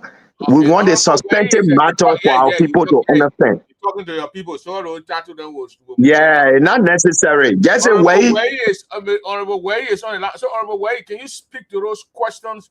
I think 6 or 7 questions from your people. Go according to how they ask them, and then you can talk to them. Then I'll bring on Honorable. I will bring on the young man, Mr. Michael Goa. Go ahead, Honorable. Okay, so let's come from bottom to top. You know, when in 2006 you find out that when Madam Seli came to power, you had Communist Wise and others were in the decision making of Liberia at the Ministry of Foreign Affairs. So they decided that in writing the MDA that they include Wehyee for the passage of the railway. But why would you want to pass to Wehyee when you're coming from Diamanttown? You can put Gibraltar on your right, you can put Yaudi on your right, and you pass through Satown and enter Sino. Those were the first argument, but it could not. They don't want to listen because they wanted Wehyee to be part of it. And we say it was not fair. But you know what happened later? After 3 successive times, when they receive their share, their 15%, Putu INO call it off. They say, no, we're not passing to Wehyee Nyenabo. We are passing the same route I'm giving now for the rail. So the road will, it come from Diamatown, it will put Jibro Town on your right, it will put Jaudi on the right, it will put Newtown on the right, and then pass that town and then enter Sino. Putting Pine Town little bit on the right and then go to straight to Greenville. So when you ask the superintendent of Grand Jide 2012-2013 will tell you that Putu INO decided to make a switch, that they're not passing through Wehyee Nyenabo. But when you're having the review, then you will say, okay, so long the 40% were for Wehyee and Sino, and then Wehyee not there anymore with the road business, so then Grand Jide must get 70%. That discussions. You understand? Then because Sino get the port and they pass through. So that will be your discussion. But I don't see Wehyee in the picture anymore. The other question that was asked about why is it that the mountain is they call it Putu INO and Jide Mountain? Let's say this. I think we need to understand the mountain is Jide Mountain, but the company is Putu INO company. Putu INO mining company. That's the name of the company. The mountain is Mount Jide. It's when you look at the MDA, you will see the graph and you will see Mount Jide. The company is different from the mountain, the name of the mountain. They decided to say Silver Star Putu INO mining because it's the location that they are doing it, and they in Putu administrative district. They do it to strengthen, to motivate. Like for instance, if at all they are doing the mining in Nima and specific towns that are connected, and they put it in, it did not change Mount Nima. Metal steel mining, it's not changing Mount Nima. Mount Nima is Mount Nima. Mount Jide Mountain, Mount Jide Mountain is still Jide Mountain, but the company name is Putu INO Mining Company. So the company is different from the mountain. The company is the executing organization. The mountain is the range. So then somebody asks and say, with your oversight, have you been able to sit? If you call Peter Solo, you will find out, and there are others that are monitoring on the station. Are you with me, Prince? Are you there? We're following you. Hello. Okay. If those are monitoring, they will attest to that. I asked the caucus to participate in 2013 County Development Council meeting in Swedru. And I went to Swedru, I was there. I'm answering the question of though. You know, when I was sitting there, I did not attend meeting. Because what the caucus can do, the caucus can second a person to be part on the advisory board of the county, because you are not member of the county, the 80-member county council that make decision for development in a county. At the time, they were 80. Now they say it's around 10 or 11 or so. So the 80, you are not member, but you are there to attest. So I asked the caucus to attest in 2013. Yes, 1.8 million was allocated. At that time, Peter Solo at the administrative building, I remember that we ensure that the Grand Junior University students took 50,000. You can ask anybody, and we put it in a budget law. And other things that the county council recommended, we were there. So meaning that the executive is different from the judiciary. The judiciary is different from the legislature. But the oversight is not to conduct an administrative workings. So what do? The only thing that you do is that sometimes some superintendents who are intransigent.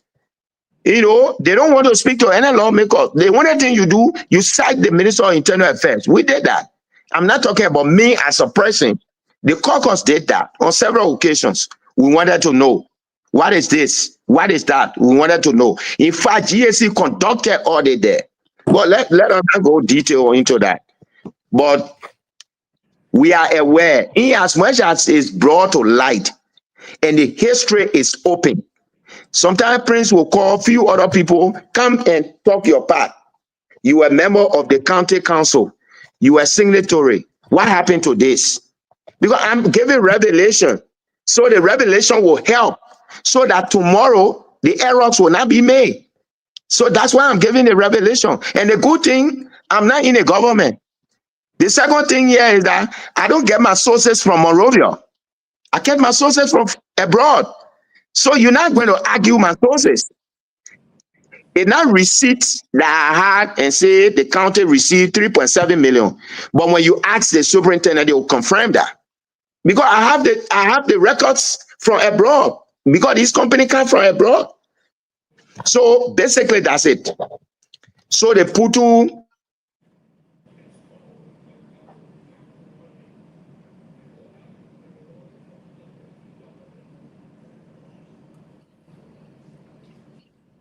I think you're having service problem.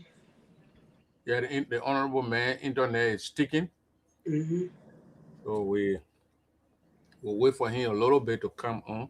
But he's answering this question from the question that were posed to him by our brothers on the line. And we got two of our brothers here who wanted to ask questions. I think internet for ADC give up, then internet give up now.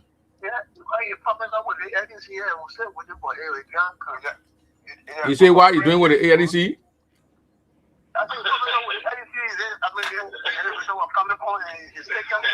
Yeah, but maybe the man picking and I put a generator on. You get it all up for them to put a generator on.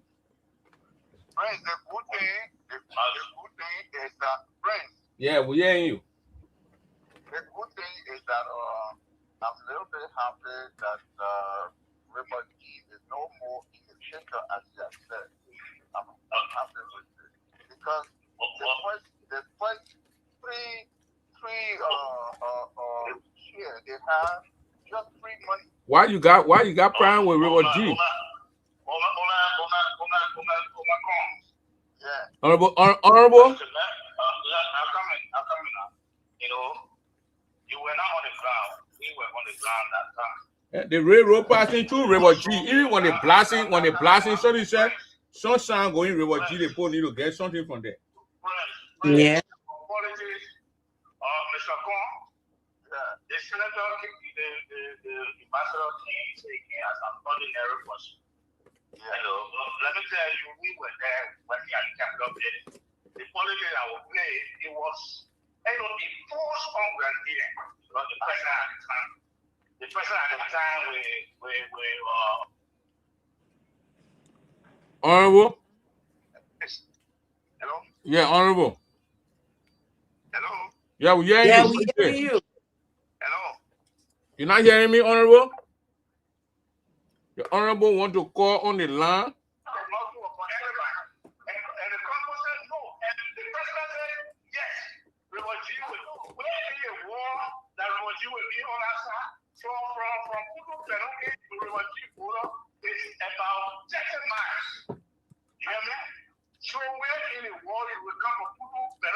Honorable? Yeah, I'm there. All right. Chiroga, let's listen to the honorable. Yeah. When you finish, then we'll ask you another question. Okay, so a question was asked by Honorable Charlie Jiroka, my little brother, concerning Putu Iron Ore and Jide Mountain. Yeah. And I said that the mountain is Mount Jide. If you look at the MDA, it's written there Mount Jide. But the company that operates Mount Jide is called Putu Iron Ore Mining Company. So the Seversol has the right to choose what name she wants to use for the mining company. It not changed Mount Jide name. Did you ask where the money gone? I sat in 2013. I sat in the council meeting. I asked the caucus to nominate me to sit 2013 at the administrative bidding. And what the county council does is that it's not one person. At the time, it was 80 people from districts.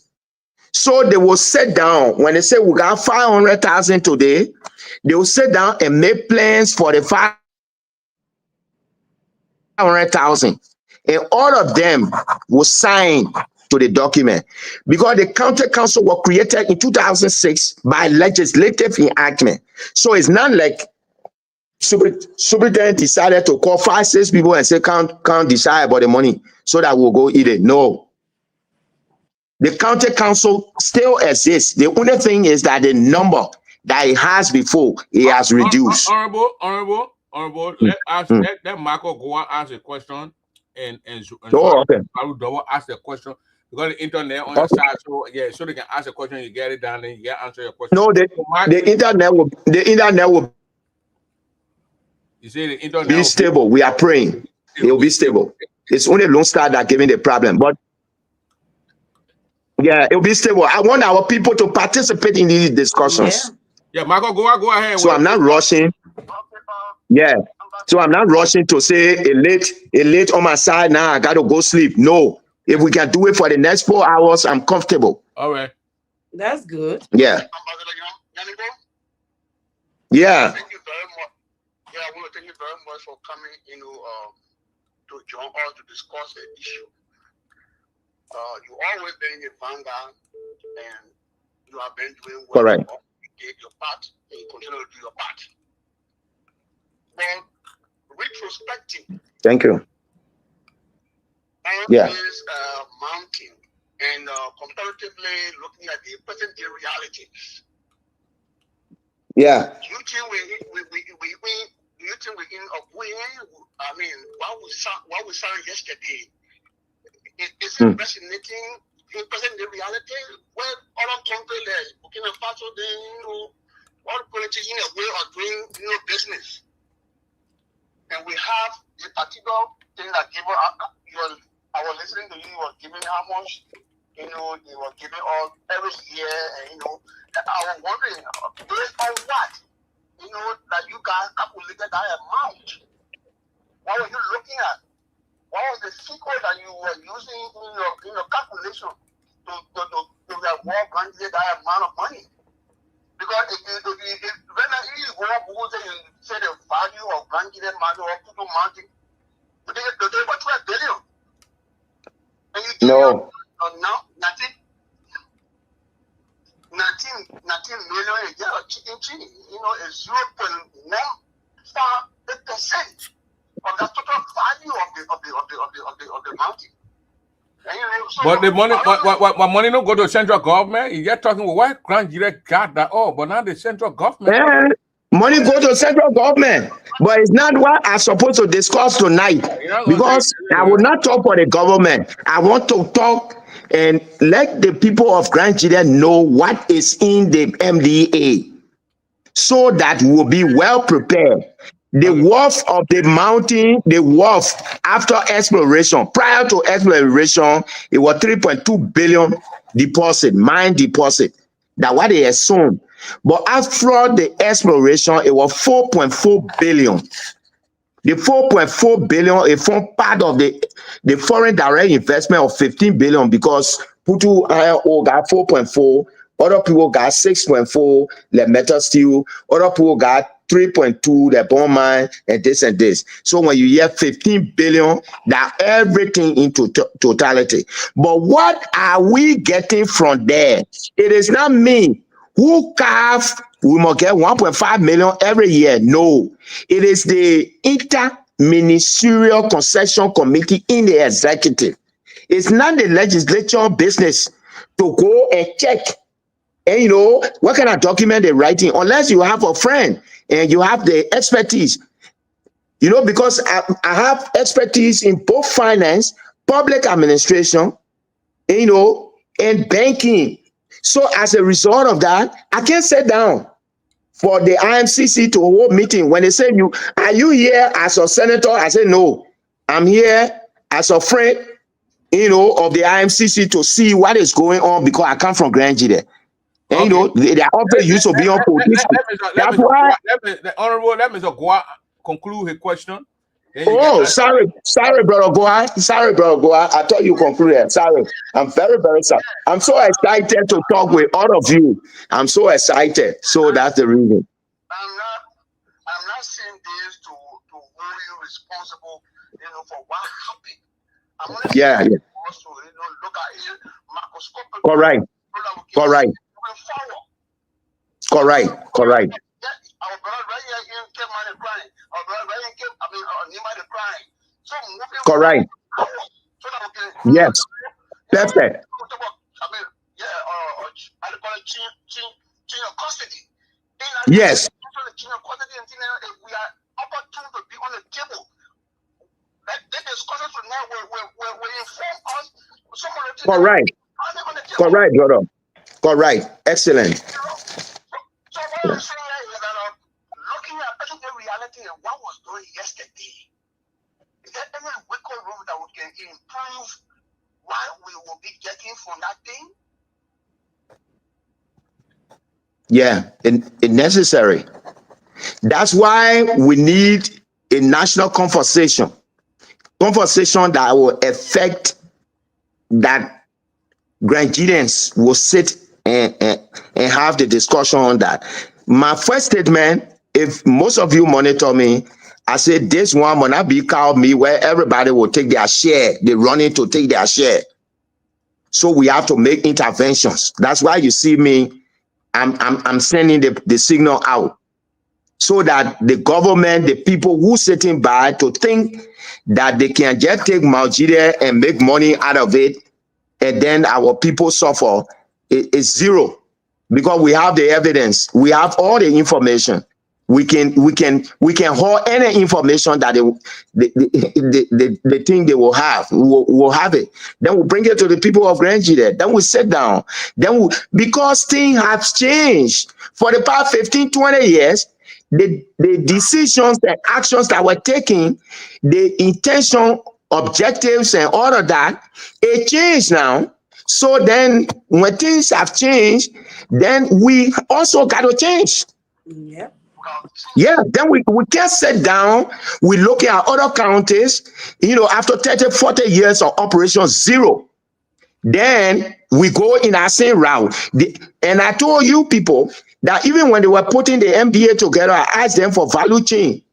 You taking the iron ore, what thing you living on the ground here that will create the market and employment. I also talk about free carry equity. You know what free carry equity is? I said Grangians that will do the arrangement. Oh, I come from Putu, I come from Kunemo district, I come from this place. That will sit and convince the elders, convince the citizens, and say, this is the direction we take. What is the share that you give to them? They said, no, I was going so deep. So there are a lot of things. There are a lot of things we need to put together. So my last question now is there possible that we advocate for share in this mountain for us to have a share into it? The only thing you can hold conversation with the people, you can call for free carry equity. Because free carry equity is because you did some arrangement, you working with the people, you come from Grangier, so they say, okay, take 2%, and you're not paying money. You're not doing anything. You're not buying it. So then, if it belongs to the local administration or this organization, then the organization will do her own development with her own free carry equity. Yeah, Those are let listen to Jahu Double. Mr. Double. Two questions, Mr. Goa. Let listen to Jahu Double. When we get one other round with the senator. Lady. Go ahead. Yeah, thank you. Thank you, Prince. Good evening, Ambassador Nyenabo. Zedi. Yes. I'm so impressed tonight, He's so impressed. You part of the the senator, the ambassador in non-soccer? No, I wasn't. Hey, my man, Prince, don't distract my brother, man. This man and myself grew up together. Go ahead, Mr. Doba. Go ahead, Mr. Doba. I got him, elected, as senator of Nigeria County. That of which he know. Okay. All right. Perfect. Thank you very much. Thank you very much. With all of this information, that you provided tonight. Or to admit, I was saying Liberia, as you rightly stated. Okay. And I want to thank God again, for these social media or platforms. Okay. Or yesterday, again, unilaterally, Lieutenant Grant woke up and decided to sell 25 acre, 50 acre, or 25 acre of land, to 300 individual. Okay, 300. Thank you. 300 acres of land to an individual as superintendent. But because of this social media platform, every one of us, the bro by whom we got involved, and today, that deal, it was canceled. Okay, and today and tonight again, Ambassador Nyenabo took the platform and educated us on, the past contract with Putu Mountain and what have you, that of which most of us, okay, we never have knowledge about. It was only a deal between the county legislature and that of the county local authority. As Nyenabo has oversight, or function of Grand Chile County, regardless you are not or President Pro Tem, but he was senator of Grand Chile County. So on all right. So Wehyee Nyenabo will tell us tonight that all the deal that went on, he was innocent. Okay, that one. Chris Biden was superintendent, yes, from 2006 to 2011, yes. Peter Soroki. But man, you asking a question or you explaining it in there? I'm coming. I will ask my question. Let me lay premise first. Okay. Today, Ambassador Nyenabo is telling Nigeria that the county, should go to Honorable Solo or Honorable Billy. Okay. What I want to say tonight is that Nigeria, we have to be very much vigilant at this time. Okay. Vigilant, saying that sooner or later we hear say the new company that come in, yes, and they are being given, whatever way forward to start on money and what have you. Okay, so at the end of the day now, we need to get involved. It should not be the few or 5 county legislature with that of the superintendent or whosoever council members that are in Grand Chile. The same way they get 3 million plus within 3 or 4 years time, and you cannot see any tangible development in Putu. Before I say Grand Chile County, that they should not take place at this time. And my question to you now is, Ambassador Nyenabo, you were senator at that time. You did not, normally you always go for agricultural break. Okay, and they are not being ordained that you call agricultural council meeting to put forward on this thing, and now you are just an ordinary Nigerian. Okay, are you passing this information to us now so that if we say yes, as in Namo, he's a clean man, he said so that tomorrow we say, oh yeah, or as in Namo pass this information so that people will look at you, as a decent man tomorrow. Is this the reason why this time around, you come in with such information now that you provided to them for almost, 1 hour plus, and you said you are waiting for us to be here until tomorrow morning? Thank you very much. Thank you very much. You understood the gentleman question? Okay. Yeah, let me quickly answer him. Zaidi, I get your comments very well. I have not come on this podium to play politics. That's why I said I'm a diplomat and I'm avoiding politics into this process. It's not that I'm afraid, no. But when you want the issues to be clear, voided out of taking side on different things. Now, you are saying that I'm putting forward things. When they put you IO mineral development agreement completed, I organized a committee in Morovia here at GW Gibson, a 13-member committee in which Dwell Bole was the chair, in which Pine Waller, you call them now. And we went to Grange there. We went to Diamondstown. And we tried to explain the whole process. When government is on the side, coming towards us, the legislature does not make this document. The only thing the legislature can do, when the document goes to the legislature, it will lobby, members of the legislature will lobby with the colleagues. You got Rewaji, you got Sino, they were on one side already. So I'm saying there were certain issues that even tend to, drag us to Grange there. You saw us we took early in 2013 to Pudu Iron mining. You think she left the seat in Morovia free to go to Grange there and go to Diamondstown? Actress Mary, we took the president there and said these are the issues that we raised. But I'm not here to self-glorify myself.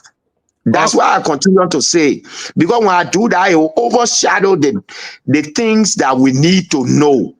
Now, if you are in a government and you are a deputy minister or minister, you're not able to talk the way I'm talking today.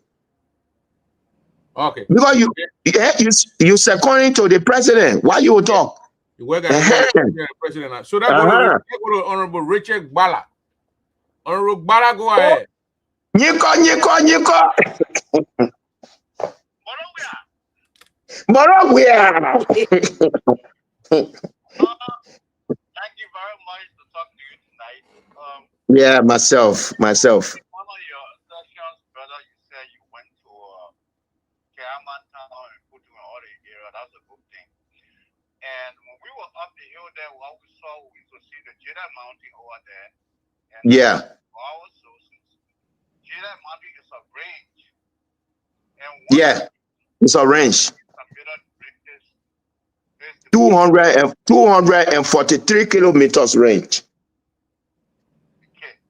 So the company is using that sign, which is the Puto Mountain, to invade the whole mountain, so they don't want to call it the Jeddah Mountain Corporation.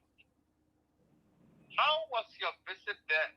Did you really see that the mountain, the materials there, they are trying to use that part of the mountain, which is the Puto side, to invade the whole mountain and say they want to mine Puto Mountain instead of Jeddah Mountain? Okay.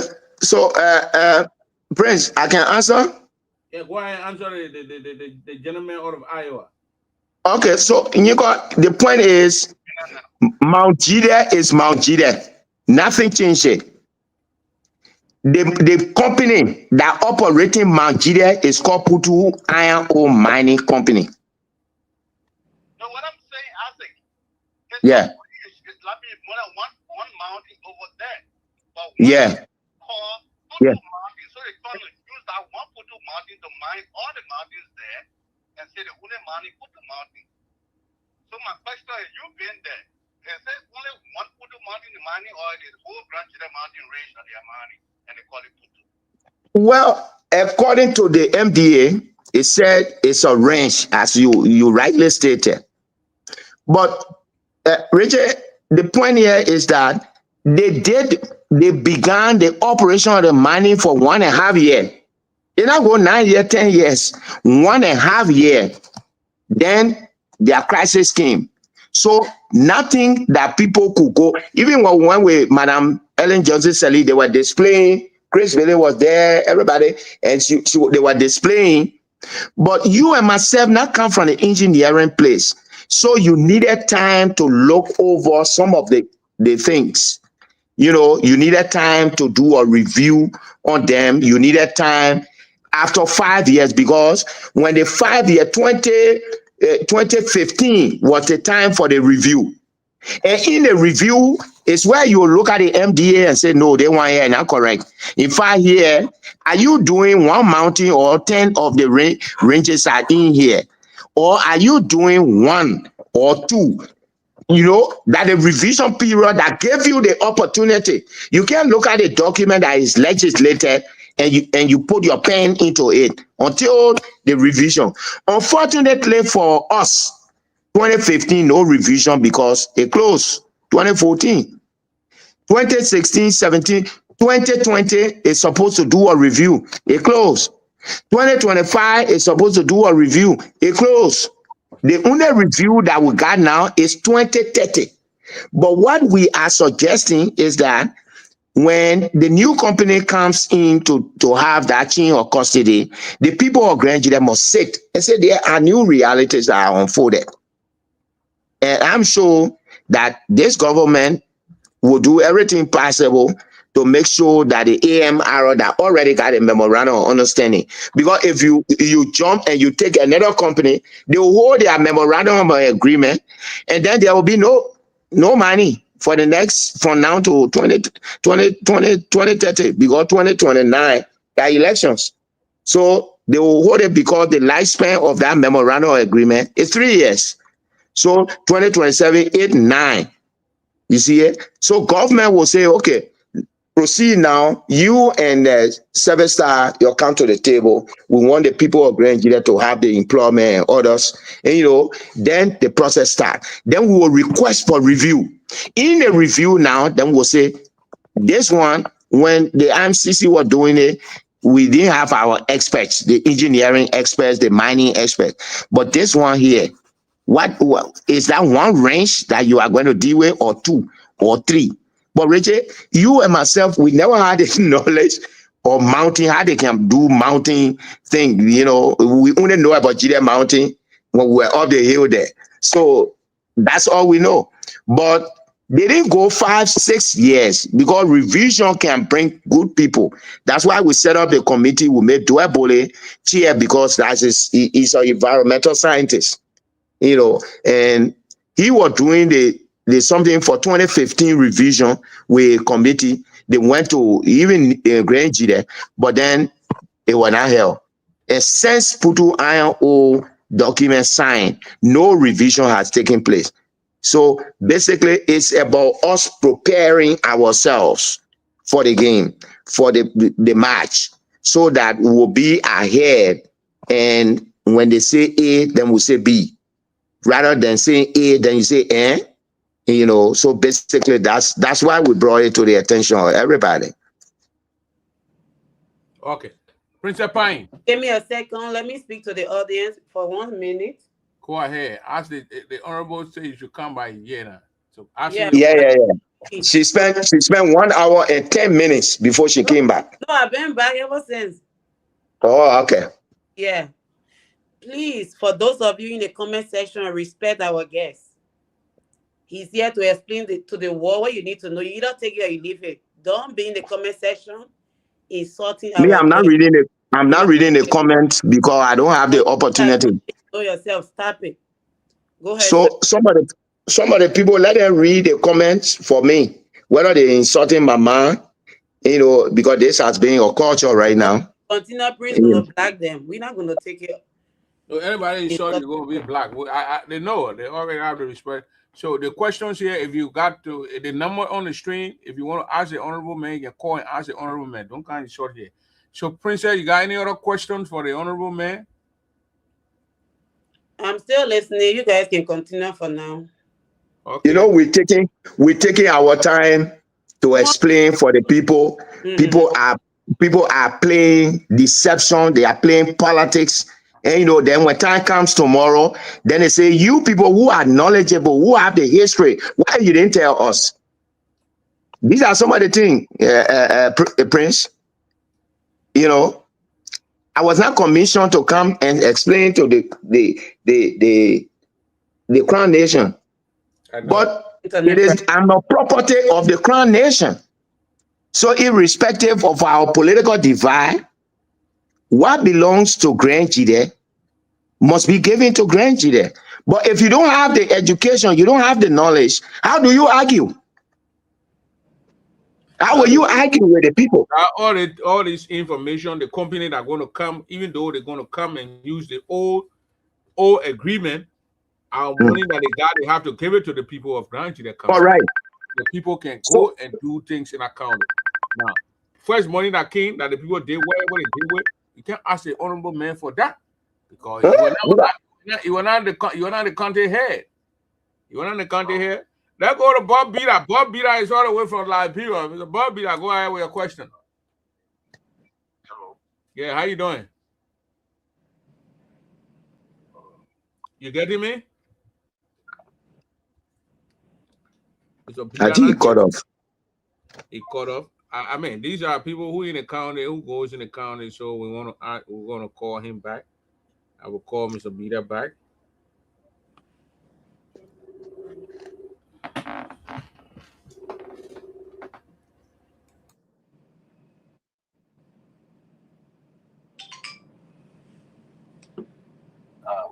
Go ahead with your question. Yeah, I don't want to ask a question, but I want to give a little clarity. All right, 1 minute. 1 minute.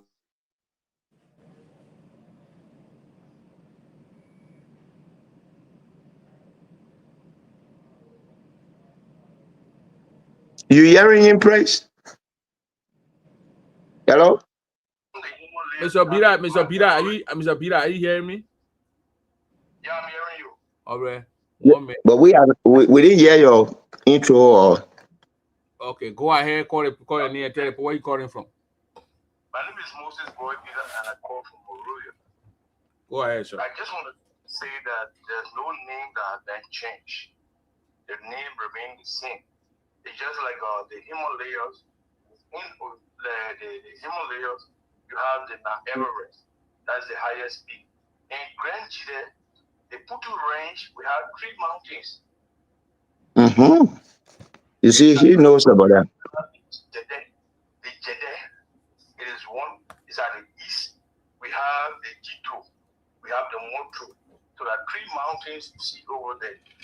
So no name has been changed. It's just that the company decided to name the company Putu Iron Ore. They could name it Russian Iron Ore. They could name it any kind of way they want to name it. That's the name. All right.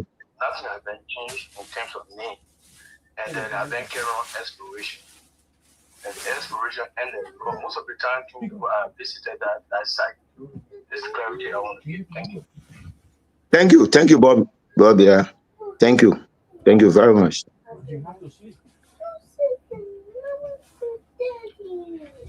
So okay, Mr. Bida already finished giving that clarity on the mountain. The honorable man is still here with us. Yeah. If you got a question, you can call in, ask your question. Princess Pine, you ain't got no question for the honorable man? I do. I see. The honorable man was coming back. Princess Pine is concerned, but it's the citizens, their well-being. It's Princess Pine. Yeah, that's a. Yeah, I was going to ask you. Y'all stop this or argument, GD plot or parrot or whatever they call it. Y'all stop and listen to the people. The honorable man, we understand that LDC is in the country and LDC can go and come. So let us just forget about it. Ask the honorable man some questions. Why LEC did? I'm not working with LEC and it gone. He said, honorable Oh, man, they die. Honorable oh, man, too joint in the die. Said, no, honorable man, more, and I ain't too joint. because I We got met to live with. you on the line and you were trying to explain, so I was just listening to you. But I've been back ever since. I have Okay. for you. I Okay. have a question here for you. Yeah. So my question to you, as an elder of the Crown Mm, people, mm, trial of the late President Samuel Kanyado, you went mm, to President Joseph Newman Boaga and asked him to give President Doe a proper burial next to his wife, late Nessie Doe. Can you mm. tell our audience how, Prince, you talking? No, no, you go ahead. Okay, can you tell our audience how that came about and what that meant, what that moment, let me see what I wrote down. Okay, what that moment meant to you and the Crown community? Yeah, so we're going a little bit because the time now, so we're gonna come in Yeah, now. So we want to get into the senator personal. the question, I wrote this So question. are we clear with Putu now?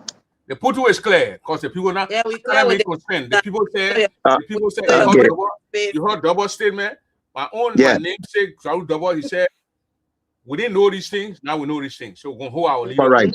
to the fire. But Thank you. Thomas Go is Thank you. complaining that you did not answer his question. Okay. What was his question? Let me attempt Thomas, to let me see answer Thomas it. Doe here. Let me call Thomas Doe and ask Thomas Doe. Yeah. Please call him. Yeah, so you call answer our sister's the question. weekend. Yeah, Yeah. our sister's question is very much important to the people of Granted. Correct. Correct. Yeah. Yeah. I will take my time Yeah, take your time. You to go ask and say, through it. let's get brother double, let's get brother Doe on the line. You know, double Doe then I'm a Dodi, then I'll let her provoke my Dodis. I don't have problem.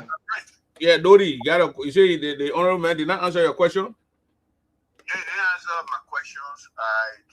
Your I questions? asked him. Asking two Yes, I questions? had two questions. Yeah, I had two questions, my man. You know that. Okay. So what was the first one? The first question I answered was like when I said that you will call. Okay, you answer in general everybody, so I'm not going to dwell on that because it was about the money that was spent in the county. When you were there, even though you said you were not a pro tem at the time, but you have power to. And now I said, you know that I will not protest. Okay, Okay, so 2010, the mayor will not process the honorable mayor. I will not protest. So why must lie here? He left 28. Okay, so the question. I left protest job 2009. Okay, 2009. April. Yeah, I understand, but at the same Yeah. time, you have the April. legislative power. You have the oversight legislatively to questions if thing was not done right with the money in the county. But let's forget about it because you talk about it. But my question you didn't answer was. Yeah, because I told you that I question you. Listen to the main question that he said you did not answer, honorable. Yeah, my question Okay. was about the company, the competitions and bidding process. And I asked you, I said, are we actually about the company bidding process, or are we concerned about the benefit what people will get rather than which company win the bidding process? That's what my question you didn't answer. Okay. So the reason I answered the question, but it was in my composition when I started. I said today I will talk about the historicity about Putu. The second thing about our benefits. And I went count to count how much they're supposed to give us and how we arrive at that. Then I said, then we'll look at the status of where Putu Iron Ore is today. That the status that brought a bidding thing when you hear new company is going to take over Putu. I just wanted to open the minds of people that it like you are renting a place, you finish paying for 1 year, then after 8 months, you decided to leave and go somewhere else and you brought your friend to stay in a place. That not new agreement you're going to sign with the landlord. You're going to tell the landlord, my friend will stay here for 4 months. When the 4 months finish, you will turn the key over. Yeah. So I explain everything. I said, but where we need to be careful is that our benefit, we must request compliance. Then I went to the law And I cited the pages that when you go to equity, you will see that it is our responsibility for us to get our money. And I said, if you look on page 29, article 5.4, then I say, there where equity is. There I gave example. I say, if you have a house and you got 200,000 worth of house, and then you got mortgage of 50,000, your equity worth of that house is 150,000 because they will have to take the money from there, the mortgage money. I think I said all of these things. So I'm laying the foundation of the conversation, not only talking about bidding who pay or this and this. Our benefits, I took almost 20 minutes dancing on our benefits from count 1 to count 8. Okay. Concerning resettlement, concerning scholarship, concerning employment, concerning our local government, contribution. And I say, have we speak today, $19.8 million is what they're supposed to get to us Okay. as of 2025. Prince, I think I lecture everything on that. You did. Yes, you say that. Uh-huh. So, friend, thank you for calling me and thank you, Ambassador. I encourage you to have the communication with us. Okay. More questions. Thank you very much. Thank you, my brother. Thank you very much. Thank you. Yeah, so I saw Madodi was asking few questions before Doe came in. Let her go ahead. Oh, She talked about Nessie. Yeah. You talk about. So we Okay, so she pivoted a little bit and talked about you talking about Nancy Doe. I mean burying Nancy Doe beside her husband. Yeah. So let me come. How you felt about it? Yeah, I think we have exhausted Putu Iron Ore already. Yeah. So we are moving to other matters. So your Firstly, eh? I said we getting your personal space now. Yeah, no problem. No problem. I will do my best. Yeah, I was commissioned by the Liberian government to be chief diplomatic officer in Europe, so I know how to get there. So, firstly, let me commend the people of Grand Gideon. Let me commend Grand Gideons in the diaspora. When, Nancy Bido have been struggling over the years to make sure that our husband giving proper reburial and that the benefits that belong to her and her husband be given. She even won cases at the Supreme Court. She could not get the money. She had to go to the ECOWAS court. ECOWAS court, she won. She did not get a dime until she passed. You remember when the reburial thing was coming for former presidents announced, Nancy wrote, she and her children, I think in February or March of last year, and then said that they excluded them from the whole process. And unfortunately, she passed in May. When she passed, it was binding upon us. Of course, I come from the family of Samuel Doe. There's no question about that. He's my cousin. And nobody can change that. So, but in fact, by history, my father read him. That's why he sent me to Cotonou. Because he was read by my father. He was in Swedru. He was still with my father. He was 19 years old when he decided to leave Swedru from Baptist and jump on the Madingo's truck to go to Sino and join the army there when Henry Duba then was doing the recruitment. So he escaped and went to Sino. That's why when he took over, they thought that door from Sino because he documents all from Sino because they're where you were recruited. So that's why when I graduated from high school, he sent me straight to Cotonou. So now when it came his issue, we were all involved. Nessie and myself in 1998, we left Guinea and came to Monrovia to Charles Taylor to make sure that their property are secure. I did that. I spent 9 months and September 18 met me here. in Monrovia, and you all know what happened. Now, Nessa died. When Nessa died, I mean, it further exacerbated the situation. It further created no way to go anywhere. The children all crying. They don't know how to come. And I told them that we are here.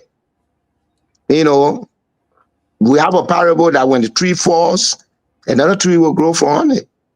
So we are here. Of course, I'm not in the government, but I have the network. So then the children came. We met the president. What they wanted to have done is that to separate.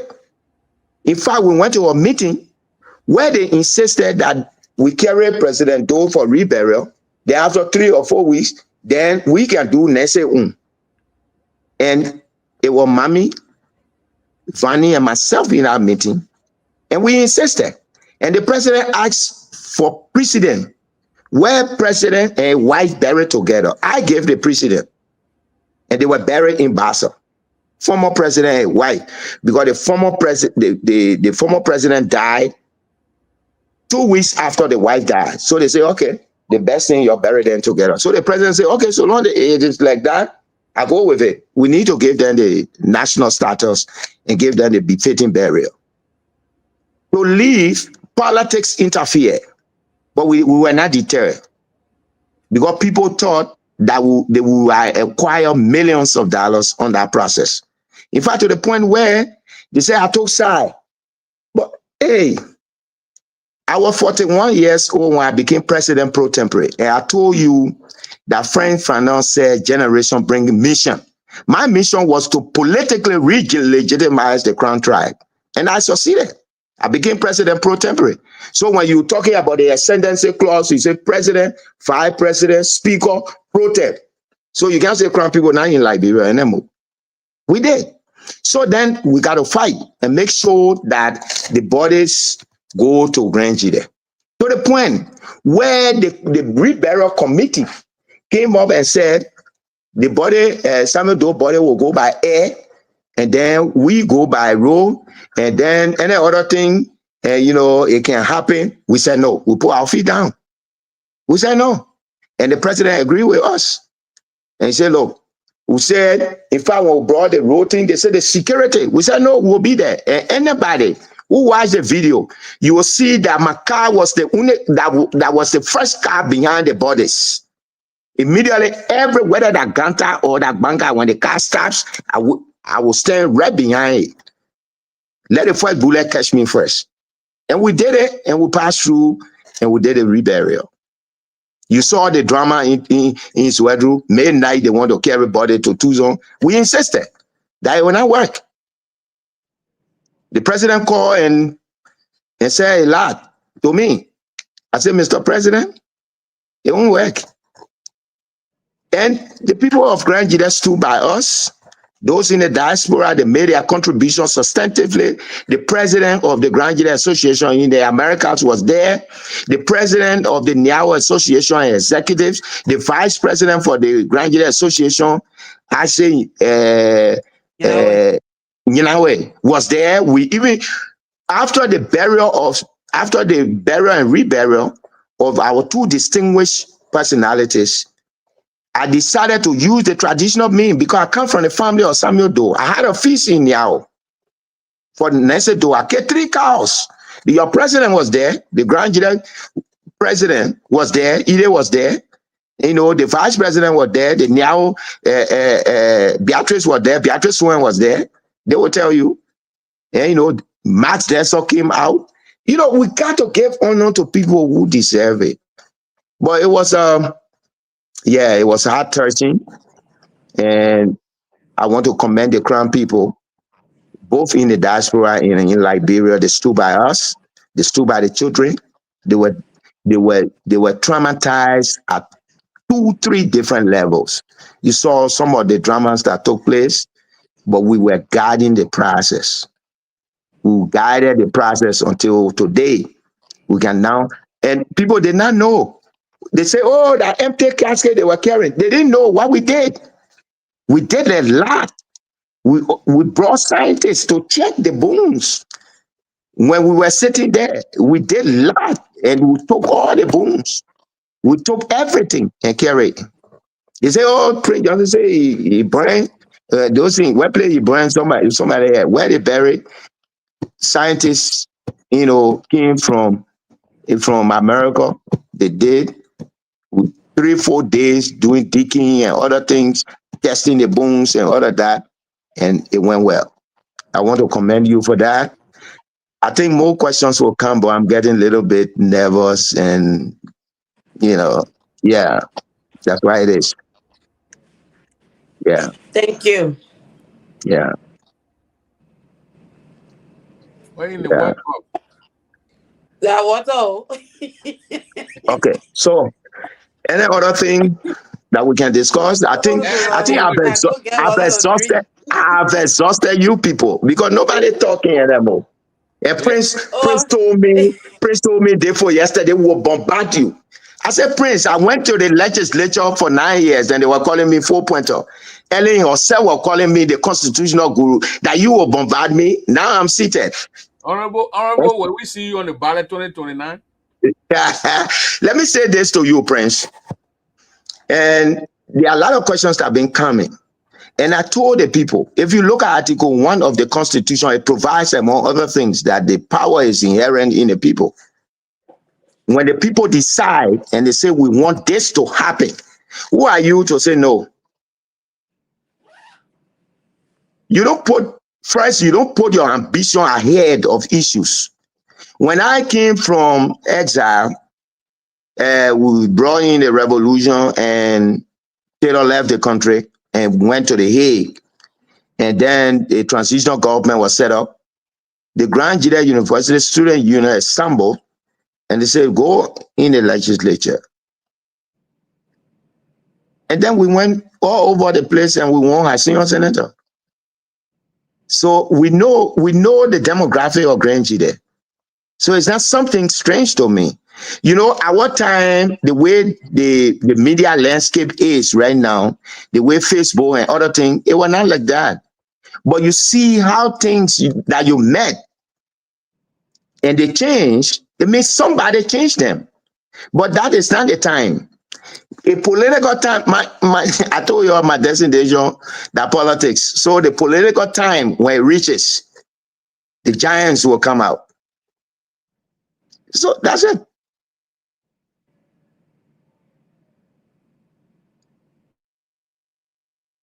Prince, are you with me? Prince.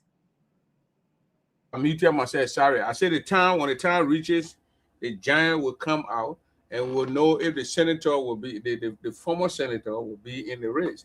And we got 3 more years. Yeah, we got enough time to ask the senator. But the Princess, you got any questions? You just came by to ask one question. I'm fine now. The ambassador or senator or former senator, he did great. Thank you. You want to analyze the man talking points? No, after he leave, you can do that. Don't do that now, please. But Prince, why you want to be subjective now? Why you want to be subjective? When the man leaves, then we will. She's in the West. She's living in the West, and if you live in the West, you just say the things as they are. The honorable took his time explaining to the Grenadians, things that they need to know. And of course. He was so patient. He was not even in a hurry.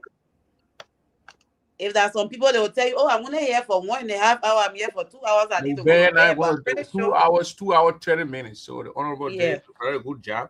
He did a very good job. The assistant is there, that EDC went on the honorable. Are you a member of the CDC? Excellent. Congress for Democratic Change.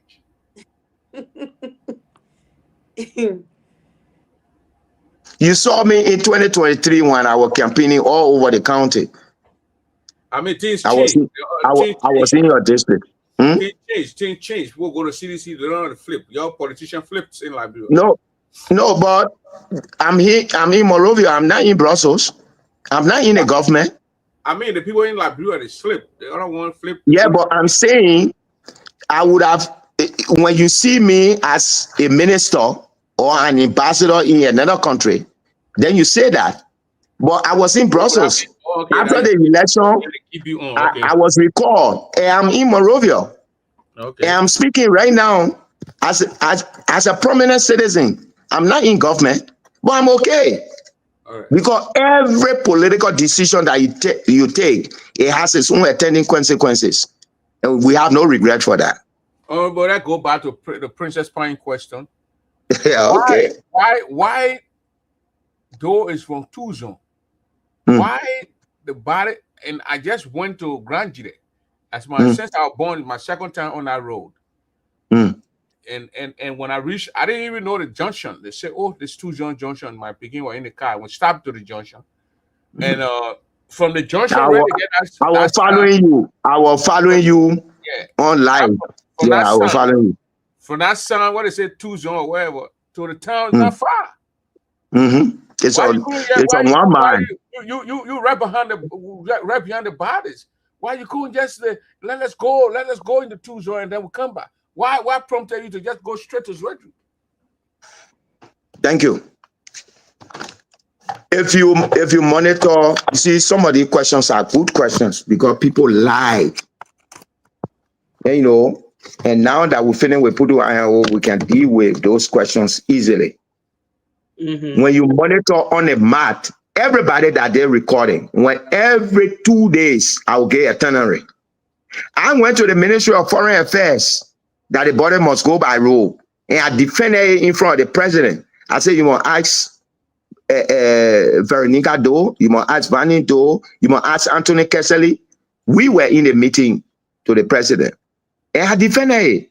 And the president, when he went in favor of it.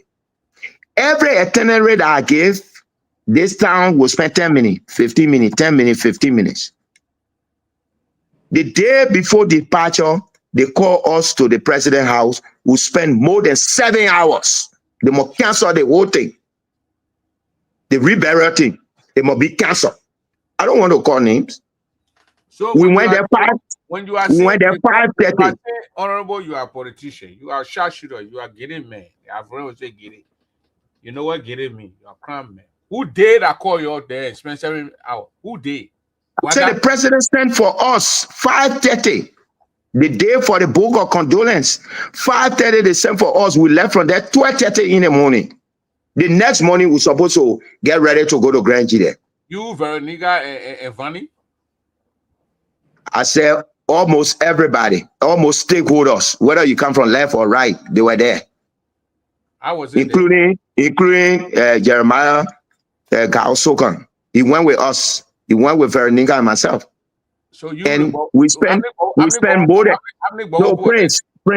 Prince. Let us not limit this thing to segmenting and looking for narratives. I just wanted to know who was there. That's all, Mr. Honorable. And asking questions who were there.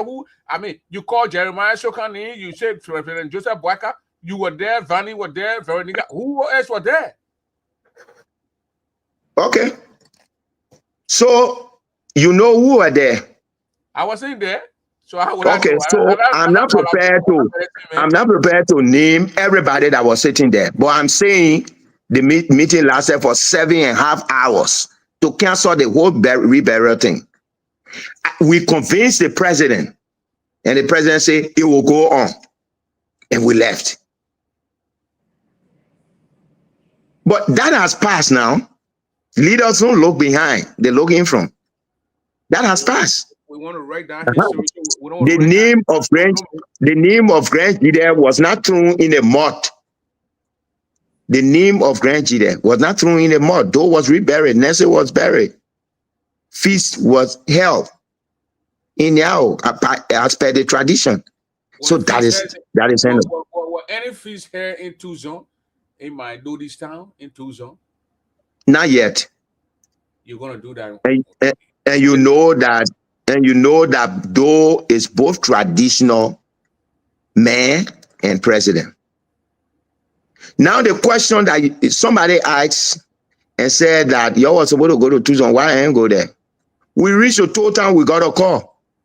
We reached total 3 o'clock in the morning. Our schedule is to pass to Tuzon. We got a call from the traditional people.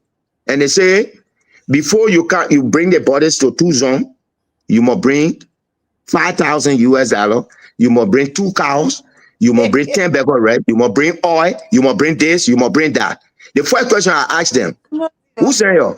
They say, we came from the Zobui, and we are telling you now. I say, well, you tell me whether do they harm to the people of Tuzon, that the reason why you all want to punish me.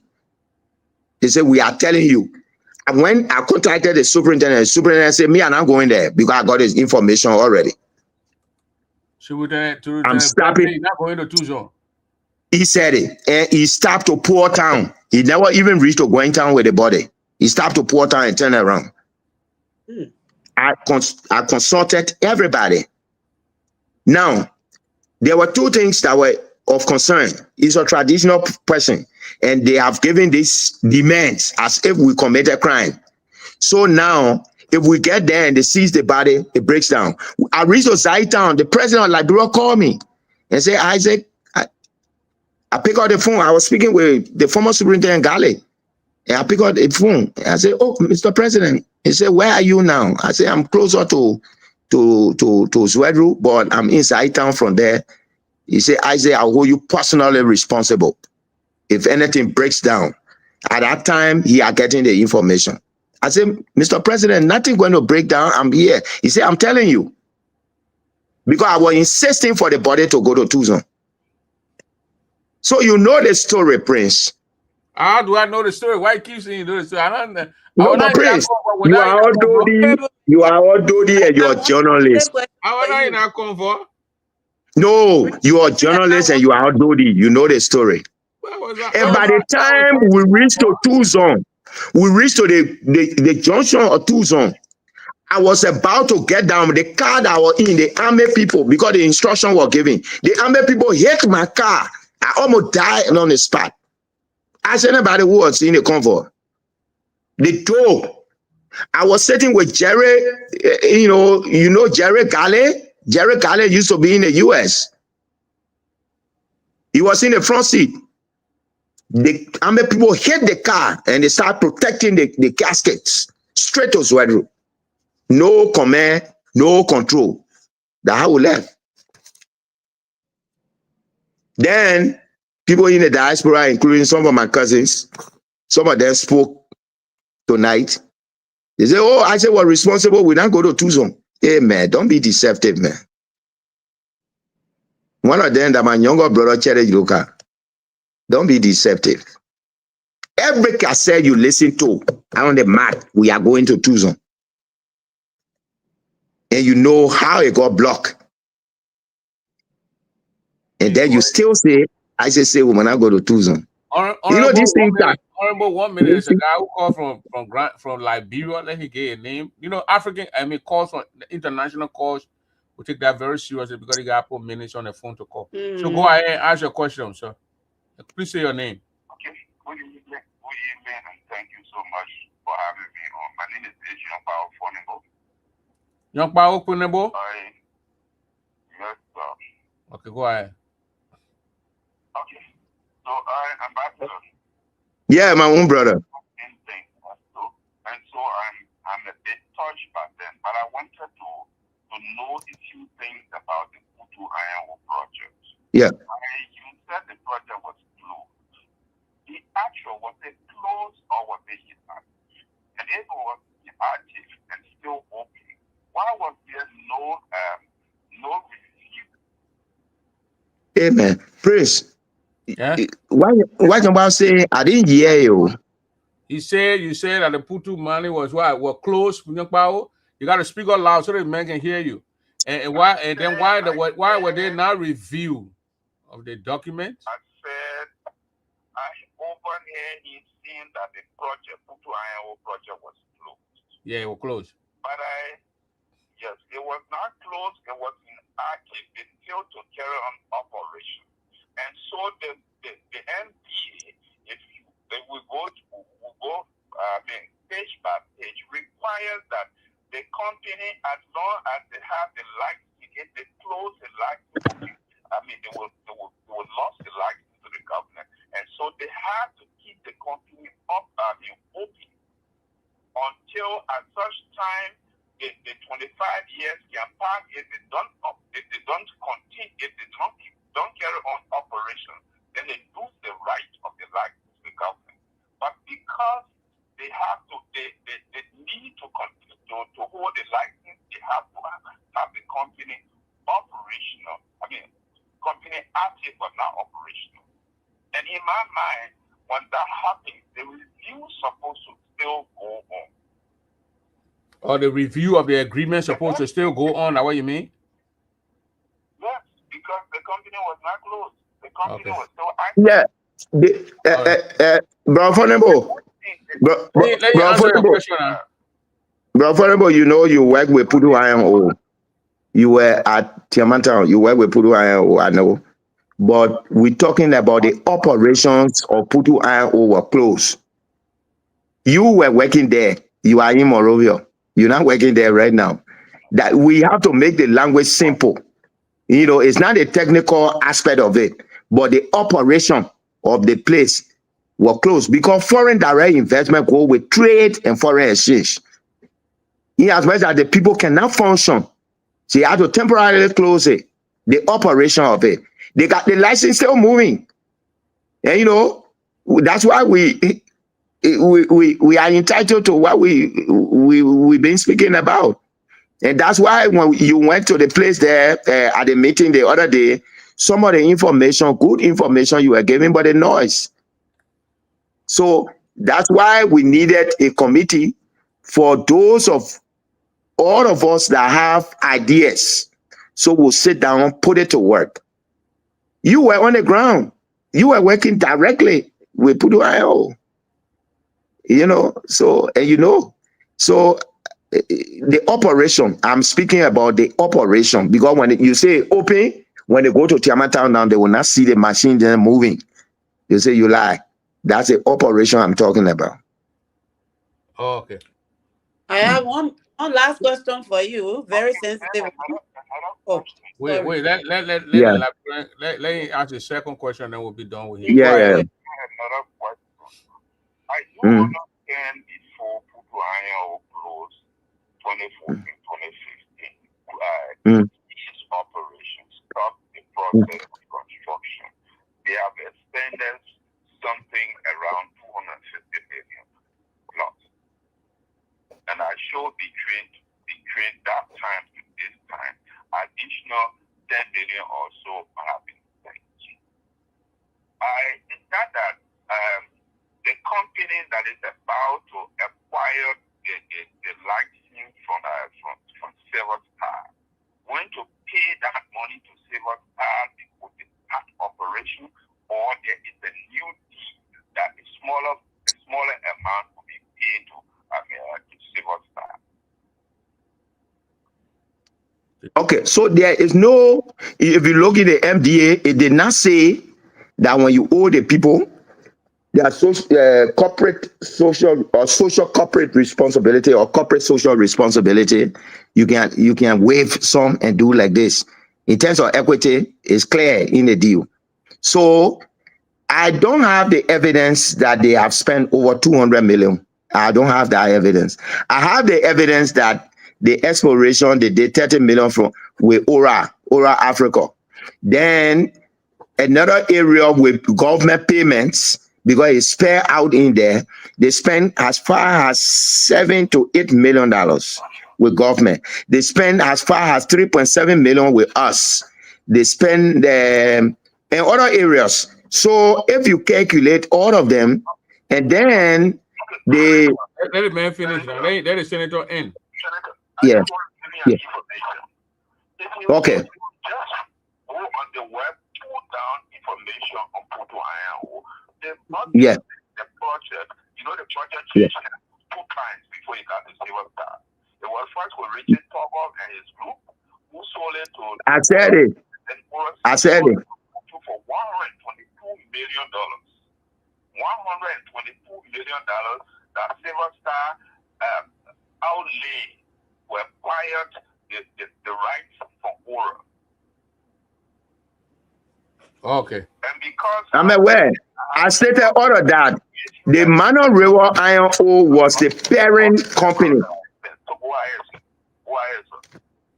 Yeah, the man, I said that maybe you just join us because I said everything. I said the Manuel River Iron Ore Limited was the parent company. The executing company was Putu Iron Ore Mining. And if you look at the MDA on page 8, you will see it right there. I also spoke about the Liberca Holding as the owner, but it is not Liberca that signed agreement with government. It was both Putu Iron Ore Mining and Manuel River Iron Ore Limited. They signed the agreement, the MDA, in 2010. They signed it with the government of Liberia. So I do agree that the Manuel River Iron Ore was fronting and a normal. Sometimes they form conglomerates. A normal. Sometimes they form subsidiaries. A normal. But those who hold the highest share have the controlling, and that is Silver Star. I said that Silver Star has 77.03%. I think I said that, Prince. Yeah, we heard that. I wrote it down here. 73. So thank you very much, brother from Liberia. Thank you. Whatever, we need to meet, my man. Thank you very much, my man. Yeah. So Princess, you want to ask a question so we can let it honorable go? Tired tonight. Yeah. No, I'm not tired though. So you let's move. Our people need to know. Yeah. Our people need to know. They do. Yeah. I have one question for you. It might not sound right, but maybe you have the interest of coming back. So let me just ask you this. One question. Well, I think I answered the question just now. Or what I want to talk about ain't coming back, or ain't going from, ain't coming from. Yeah, one did that. But Prince, didn't I answer the question? But you don't know the question that lady want to ask. Let the lady ask the question. Okay. No. I'm not preventing her. I mean, she been very on point. Yeah, she got tough questions, and she tried. She been very on point tonight. She been very, very on point. And one of the questions she asked me about the Nice Doe and Samuel Doe thing, it was emotional though. Yeah, I did my best to explain. Yeah. You did great. Late President Doe and the late former First Lady. I mean, you brought to Benji. So we're thinking maybe Bwaga might not even, think of doing that. And through I did what I was supposed to do to get it done. In fact, our own people were undermining it. They stood in our midst. You call mommy and Asa in our midst, and they said, "It more cancer." We spent 7 hours, 45 minutes with the president. They said, "No, you cancel the burial thing." Who our own people? Hey, my prince, please leave me alone, ba. You know that those kind of sensational things, are the ones that Prince is looking for from me tonight.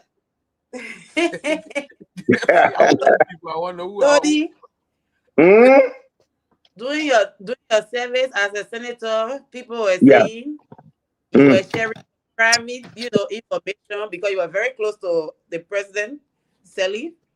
So you were. They say I was sharing information. Let me learn. Yeah. Go ahead. During your time, they said you were very close to President Sally. Correct. So you were sharing some private information about your fellow senators with her. So what do you have to say of those who accuse you of doing that? Oh, okay. Simple. You know what they did? Ellen did not favor me to be the president pro tempore. Because when I went for support, she said, "No, I'm supporting Clayton Watterson because he come from my party." I said, "Okay, good." When I won the election, I put all the Crown people together, including Alfonso Gay, including the late Siwa Boone, including Troll Bagay, including Omer Baba, everybody. I carried them to Ellen House. And I said, "Madam President, although you didn't support me, I come to work with you." She said, "Okay, no problem." The first thing that she brought is to change Samuel Kanye Sport Complex and make it with William Arrow Sport Complex. I said, no, it cannot happen. She said, why? I'm telling you where the fight came from. So when she said, why? I said, no. The first thing when it comes to football in the country, that Samuel Doe, because he was on the football field. He carried Lone Star to Brazil. He went 1982. They passed a regulation. It was labeled youth and sports. He took it from there. He said youth and sports. Liberia almost went to World Cup. So the only thing, he provided motivation. He gave land. He gave money.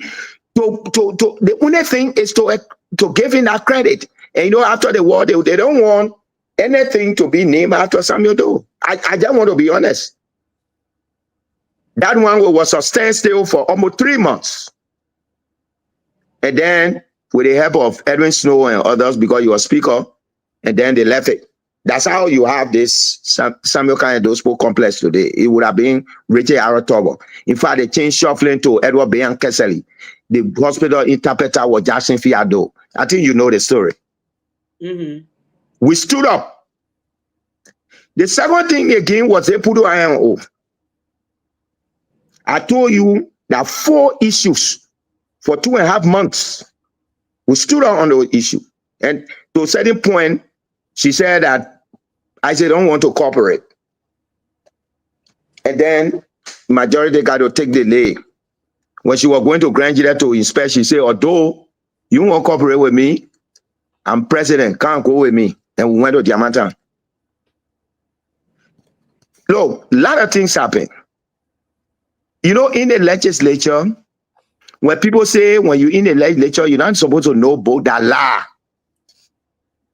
Not because they were not written in blue and white. But why is it that they got committee on banking? If you don't know anything, then you will be chairman on banking? No. Why is it that they got committee on public accounts? The former finance minister, Amara Kone, is chairman of public accounts. Why is it they got ways and means? Ways and means is about budgeting. You must understand economics. Mm-hmm. So why is it that they get committee on health? If you don't know anything about medical, they will say can be chairman Peter Coleman, then was chairman of health, because they were minister of health. Diplomats are minister of foreign, chair on foreign affairs. Chair on executive is when somebody comes from your party, so that you'll be able to relate to the president. So I'm saying this to say that the legislature, when you take it for granted, and you just place people there, the result of it, it will be your own confusion and your own chaos. Because other people talking, you sleeping. And you know the story. So that's why it is. That's why it is. Yeah. So one has to think. In the legislature, you must have the international connection. Honorable, before we leave you, the last question I've written down here came from UK. And it is alleged that this is an allegation. It's not true. These are things we heard when you're coming from Ranjira County. And there was a warrant. There was a warrant on the head of Veronica Mami Doe to have her arrested. Of course. She was. This is the allegation against that she passed through Guinea to leave the Republic of Liberia. It's how true I don't want to confirm where she passed. How true is that? These are we were doing the burial. We were doing the burial, and we got the alert, and we saw the alert that there was an arrest order on her. And what we did was, as people were burying, if you watch the video, you saw me. I was standing all throughout. I did not sit down. I was arranging for her to get out. They thought she was going to spend 2 or 3 days in Zwedru. But immediately after the burial, I told her, don't go back to the hotel, just take the road now. And I signed her with 15 motorbikes with three persons on each motorbike to take her to Sester River. So after about 4 or 5 hours after the burial, Mommy was already in Nima. And she did not go back to where she was stopping in a hotel or a guest house or somewhere, after when she hit Monrovia. No, if she had done that, she's still in Liberia. It's too emotional though. Yeah. But that Samuel Doe children, we are doing it too. That Samuel Doe children, that we are doing it too. We think we have the power. That's why we are doing it to Samuel Doe children. Anyway, this is where I can stop for now. So this okay. So it is being confirmed by you because I heard that story that she was supposed to be arrested that particular day. They did the burial. After the burial, right there, she was to be arrested and taken over the Justice Ministry or wherever charged her with making some statements against some individuals. So thank you Correct. for speaking to The that. civil law court. The I heard civil law court. it was a joke. Yeah, thank you for No, speaking it to was that. not a joke. I have to arrange to get her out of Swedru. I did. Don't regret it. Tell her this she's supposed to be in Liberia without going anywhere. Okay. Thank you very much. Thank you very much. I mean, James City. Very much. James City question here. James City. I don't know if you know Mr. James City, but James City, because who was doing this? Well, Prince, I can't call names here. Leaders don't deal with personality, they deal with issues. The honorable man is an ambassador. He's not going to call names here tonight. Whether you like it or not, Samuel Doe is not living. Whether you like it or not, Samuel Doe is not living. John G. Ramsey is not living. I'm the former president pro tempore living from Grand Jida County. So I have the experience, I have the knowledge, I have the capacity to guide this crown nation. And now what you did that day in Zwedru last year. Correct. On that Friday. Correct. Have your Correct. niece taking out of Nigeria County. Correct. You already tried to nail. It's very late to you, right? No, I'm okay. So long it concerns the crown nation, for them to understand, for them to get the message. Is the warrant still waiting for her? So anytime she enters, of course, yes, arrested. Of course, there's no statute of limitation on civil, procedures. Oh, wow. Yeah, statute of limitation. No statute of limitation. But I would say no. They told him. Everybody knows. Yeah, but that's okay. That's okay. Oh, Prince, you know the story, man. You know the story. I didn't know they want to arrest the lady. I didn't know that. I heard it. I was shocked. I said, "What the heck you want to arrest the lady for?" But again, thank you for coming. Power corrupts. Power corrupts. Yeah, I understand. We'll continue to call you, Honorable, to give us information, especially on Aputu Mountain and your experience with the Liberian Grand Jida and the international community. When we want your advice, we hope that you will not turn us down. You will call, you'll come on this thing and speak to your people and tell them. What did you explain tonight about the Putu bounty, about how much people are supposed to get, how much the county get? This is an eye opener for all. According to Zaru Dawa, 19,800,000. It's a lot of money. It can build our people. It can, can do a lot of things over there. But the first stage of the money that went over there, Honorable, we don't even know how that money got in. I play Peter Soro and you say what? Well, Bullet, but and what's the other guy name? Chris Billy. I don't know what you want to say, so I will not call anybody name. No, they were the leaders that time for the county. For the money drop, we need to know how the money was used. That's a lot of money, though, Princess. That's a lot of money. Yeah. Man, that's a lot of 19,800,000 and $3 million dropping people jumping over the county, and then you go to Putu, you go to Tieni, and you see the town that Yamantown. You see the town that they Prince Japan. Remind me of going Gage Camp. And the guy in the black shirt, like man. It goes into that town. My man, you're looking for bubble people all over the place. Man, I got bubble living in the town with me, so I find them all the time. I just telling you that the man who went to do the job, when we showing his video to there, that's my Dodi. So he made us to see this town. All he we're not going to see the town, but he made us to see the town. Yesterday, the man dropped it. You know what I mean? The man here swear you, then he drove to that place. Family. He my Dodi. So I got to.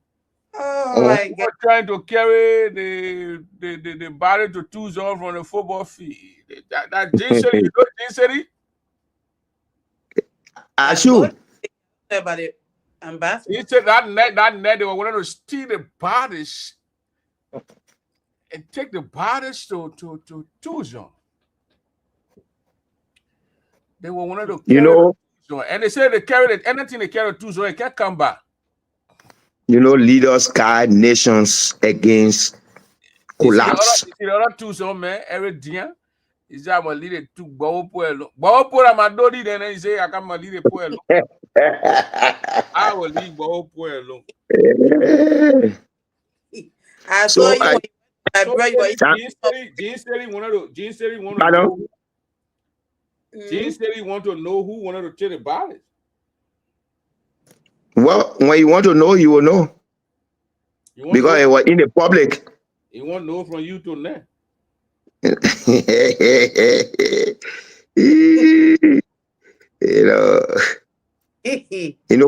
Conversations got limit. Yeah, Megan to all. I always look at issues. I don't look at personality. Eric Costa said, Megan to all. Megan to all. So one of the law maker to talk all to now. But Lord, one of the law maker to talk all to now. No, but you know, that's why I say I'm guided, I'm a diplomat, and I know how to send a signal to you. If you don't get it, you see the particular picture, Honorable? Yeah. You see my hat in the woman's hand? That print double hat over there. You left the hat there, Prince. That particular, no, yeah, with me. But let me tell you one thing. The people in Tucson, the woman that you see here, and the other lady behind her, the people in Tucson no print double. Good. I reached to the border there. I met 2 women that day. And then my friend with a blue hat, I said the creation, a chairman, the red hat at me. He from England. So when we reached to the border, we saw those women. That sign I said Tucson, go so or going to red or left or whatever.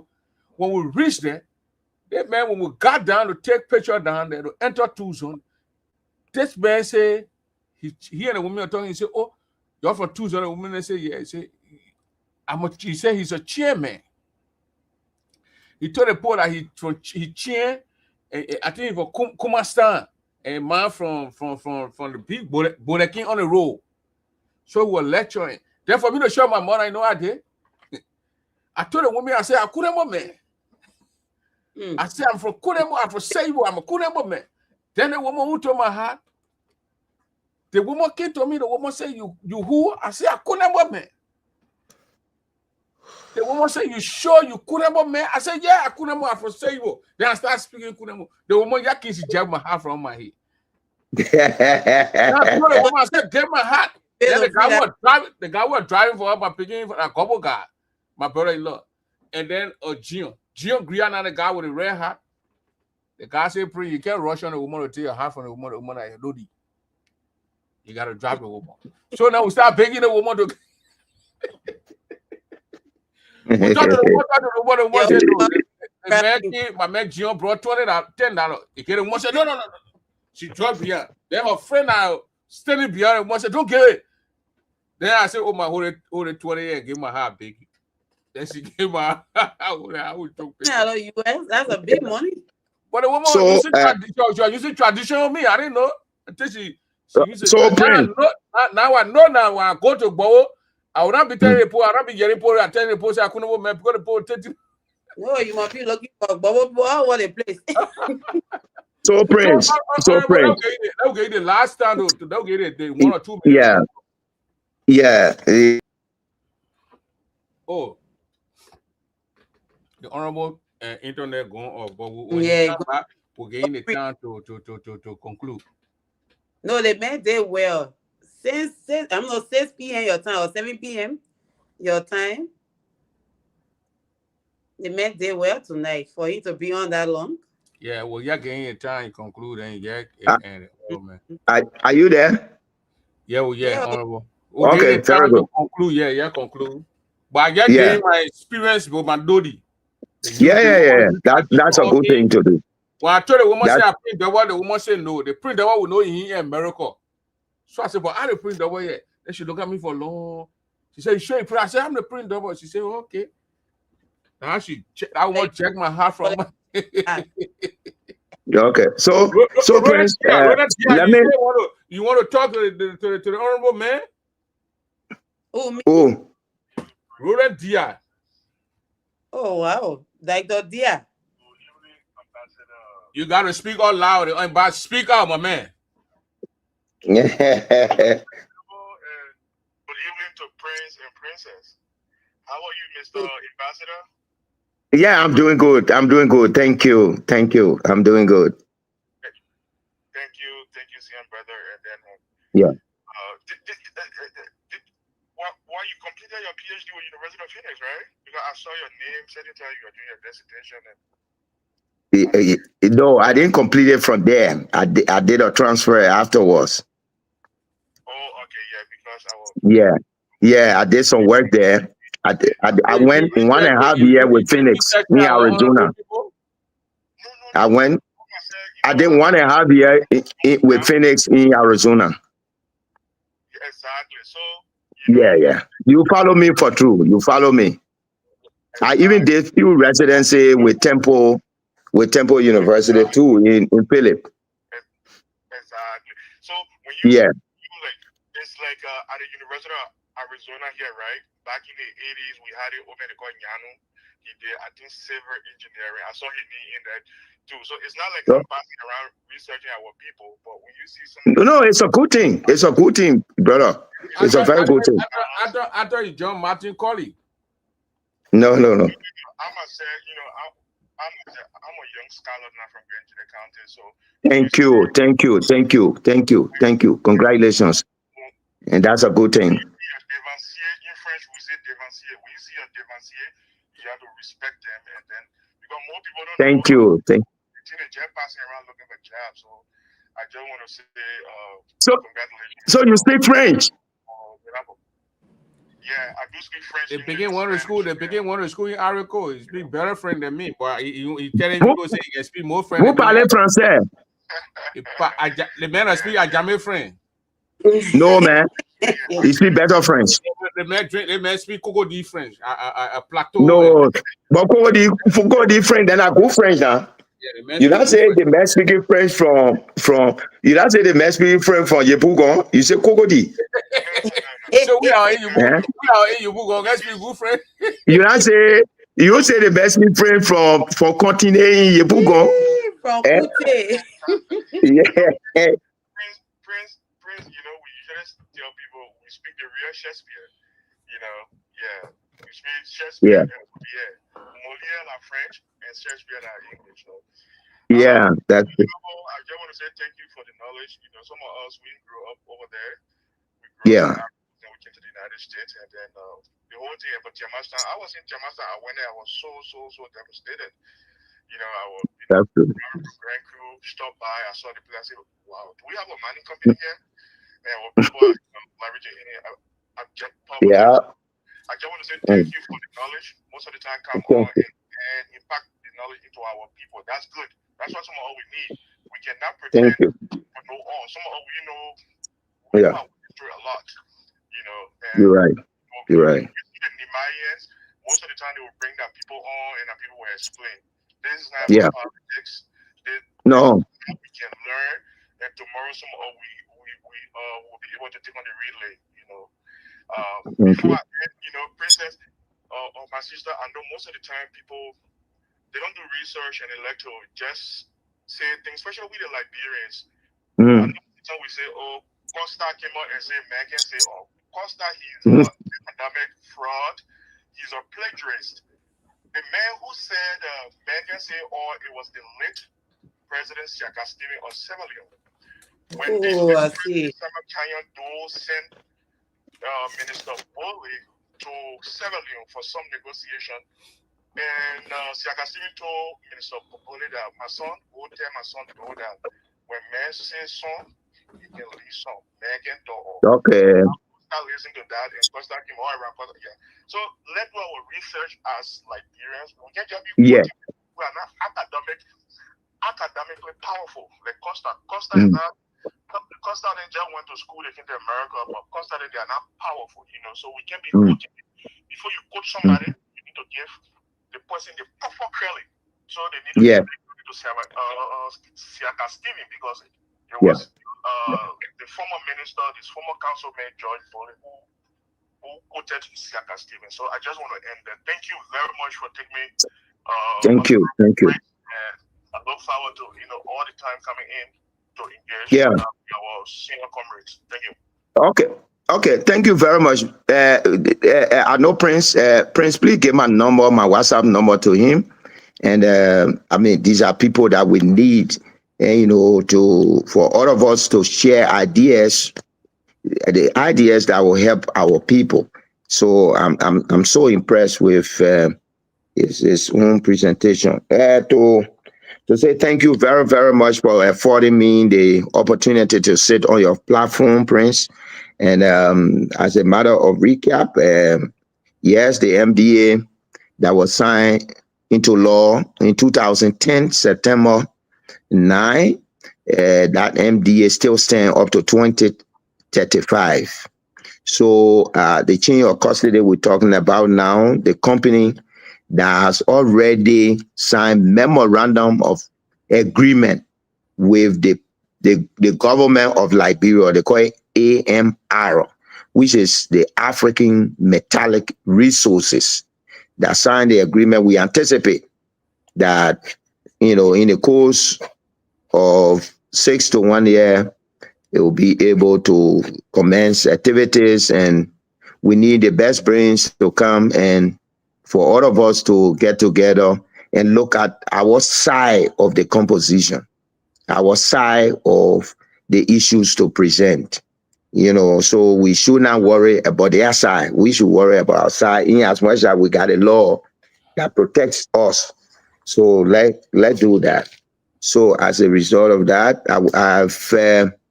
if in the presentation, since 2 hours and 3 hours and 22 minutes presentation I made, if I've injured anybody knowingly or unknowingly, I apologize, and I regret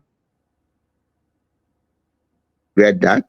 But it was due to the zealousness of my presentation, the enthusiasm for the people of Nigeria to listen to me on these issues. In every given situation, as some of our brothers have said, those who are knowledgeable, when the time comes, you call on them. So long they come from where you come from, they are your property. You call on them and say, can I explain this thing here? So we'll move forward. And, collaborative minds will help the process for all of us to achieve our desired result. So all of us should now encourage the government that let AMR, you already signed document, don't hold it, because the time is fast spent. Look at almost 15 years, no operation. So we want Pudu Iron Ore to open. So as a result of that, we don't care who AMR, where they come from. We know that they are a conglomerate. They will bring other companies along. But then the issues that we have that can meet the present day realities, we'll sit with them and all of us and suggest and then seek the compliance mechanism to make sure that they comply to exactly what we have in the MDA. So I will want to thank you. I'm available. The only thing here is that we are still in the academia. So you see me at evening hours, I will be at the AMU graduate school. I teach economic finance, international relations, public policy, and all of that. That's why I teach. So, so that's why it is. But I'm available. So I will thank you. And please don't hesitate to share my numbers with any of the people Prince. And then Let them be able to call me. Anything that they want for me to explain, the knowledge that I have for it, I will give it. And the knowledge they have to, we can all share and then make sure that we move the country forward.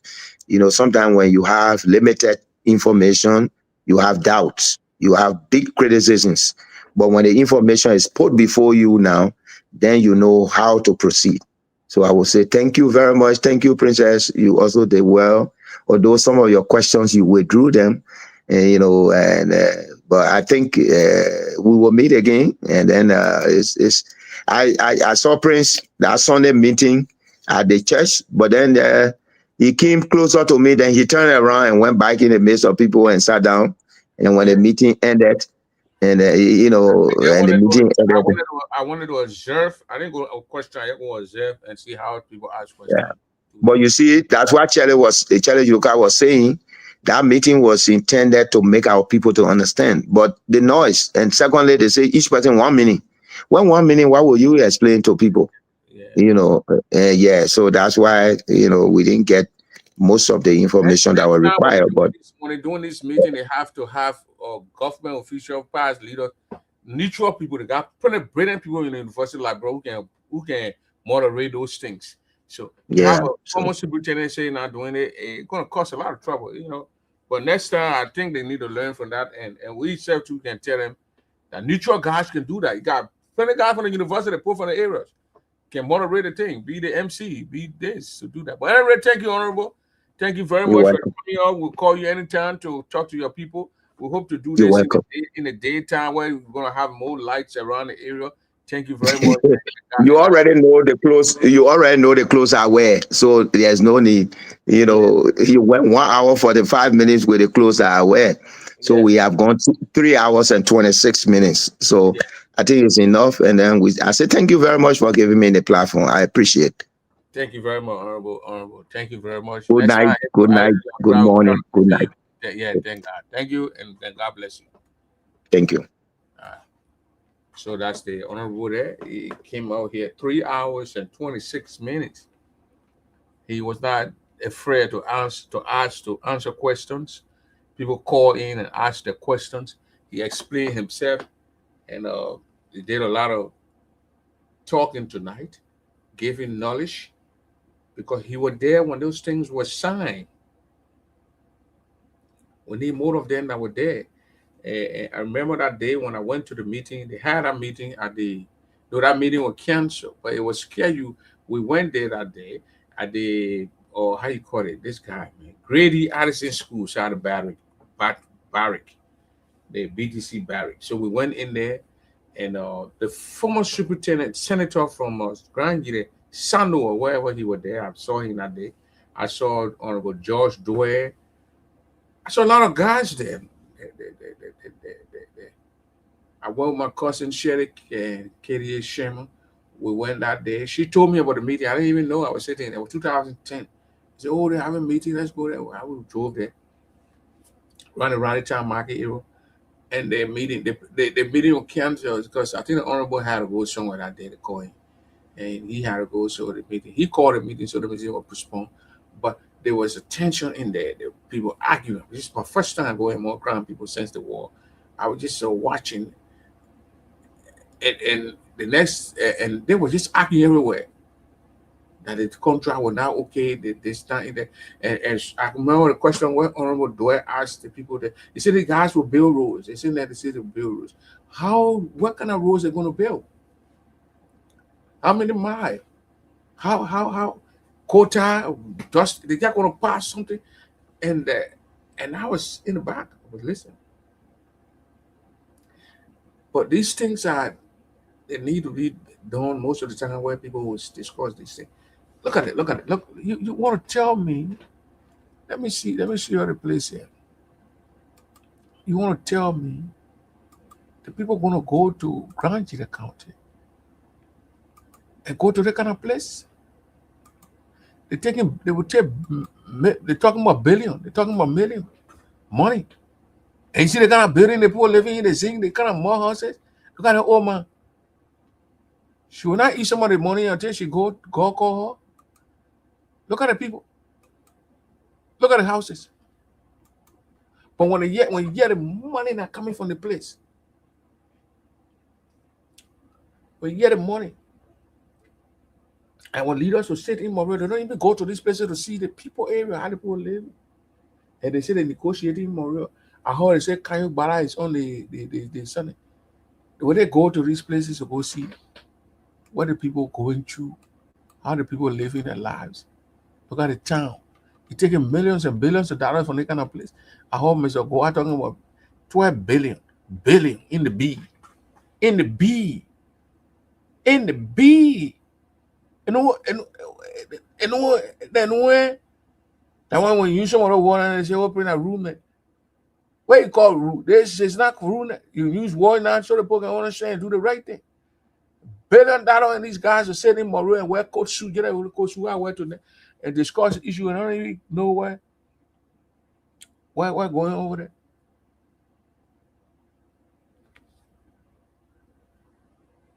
Rufus and Mr. Dinya, you guys are from Bowo 2 zone.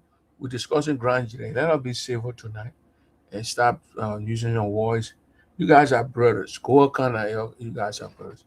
Yeah, stop using some words that will, hurt other people's feelings and this. But that's look. You want to tell me? Look at this place. Use a ball. The place use a big part. The flow go back Monrovia. But now the way they get it information, company coming back closer engagement room. You want to start engaging room? Yeah, so the market is a bit bigger than this or like high ben? No, like high ben. Population a little bit. If you drop, you should be selling all in between. So for the daily company, like property company, no. So we happy.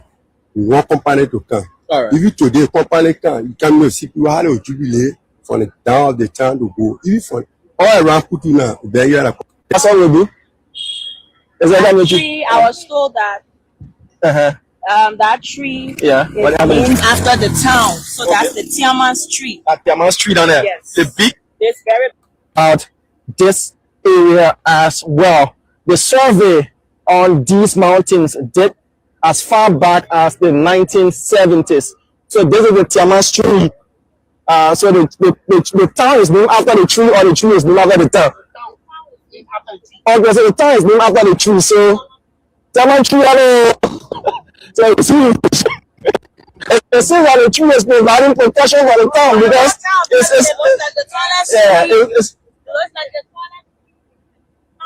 so this tree is huge. This tree is huge, and we're moving to the company.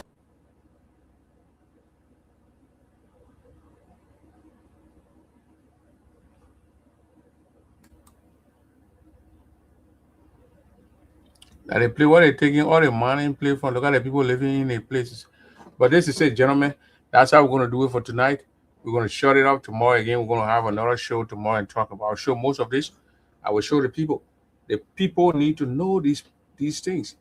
This is where they're going to reactivated. You see a lot of movements here. You see a lot of vehicles. You see a lot of activities happening. The place is quiet. They're going to take a lot of resources from that area, but then the place they're going to take resources from, the place is very deployable. Yeah, as we speak.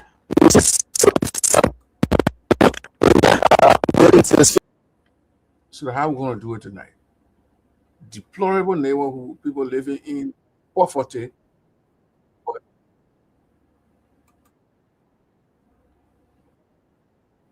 Yeah. But that's where they're taking a lot of resources from. They take it to the Sino port and they export it. They take it out of the country. People living in those kind of things. Thank God for every one of us. We'll continue to speak. We can sit here in our homes and speak on these things. We'll continue to do it. We'll raise their land. God bless everybody, and God bless all of us. Good night.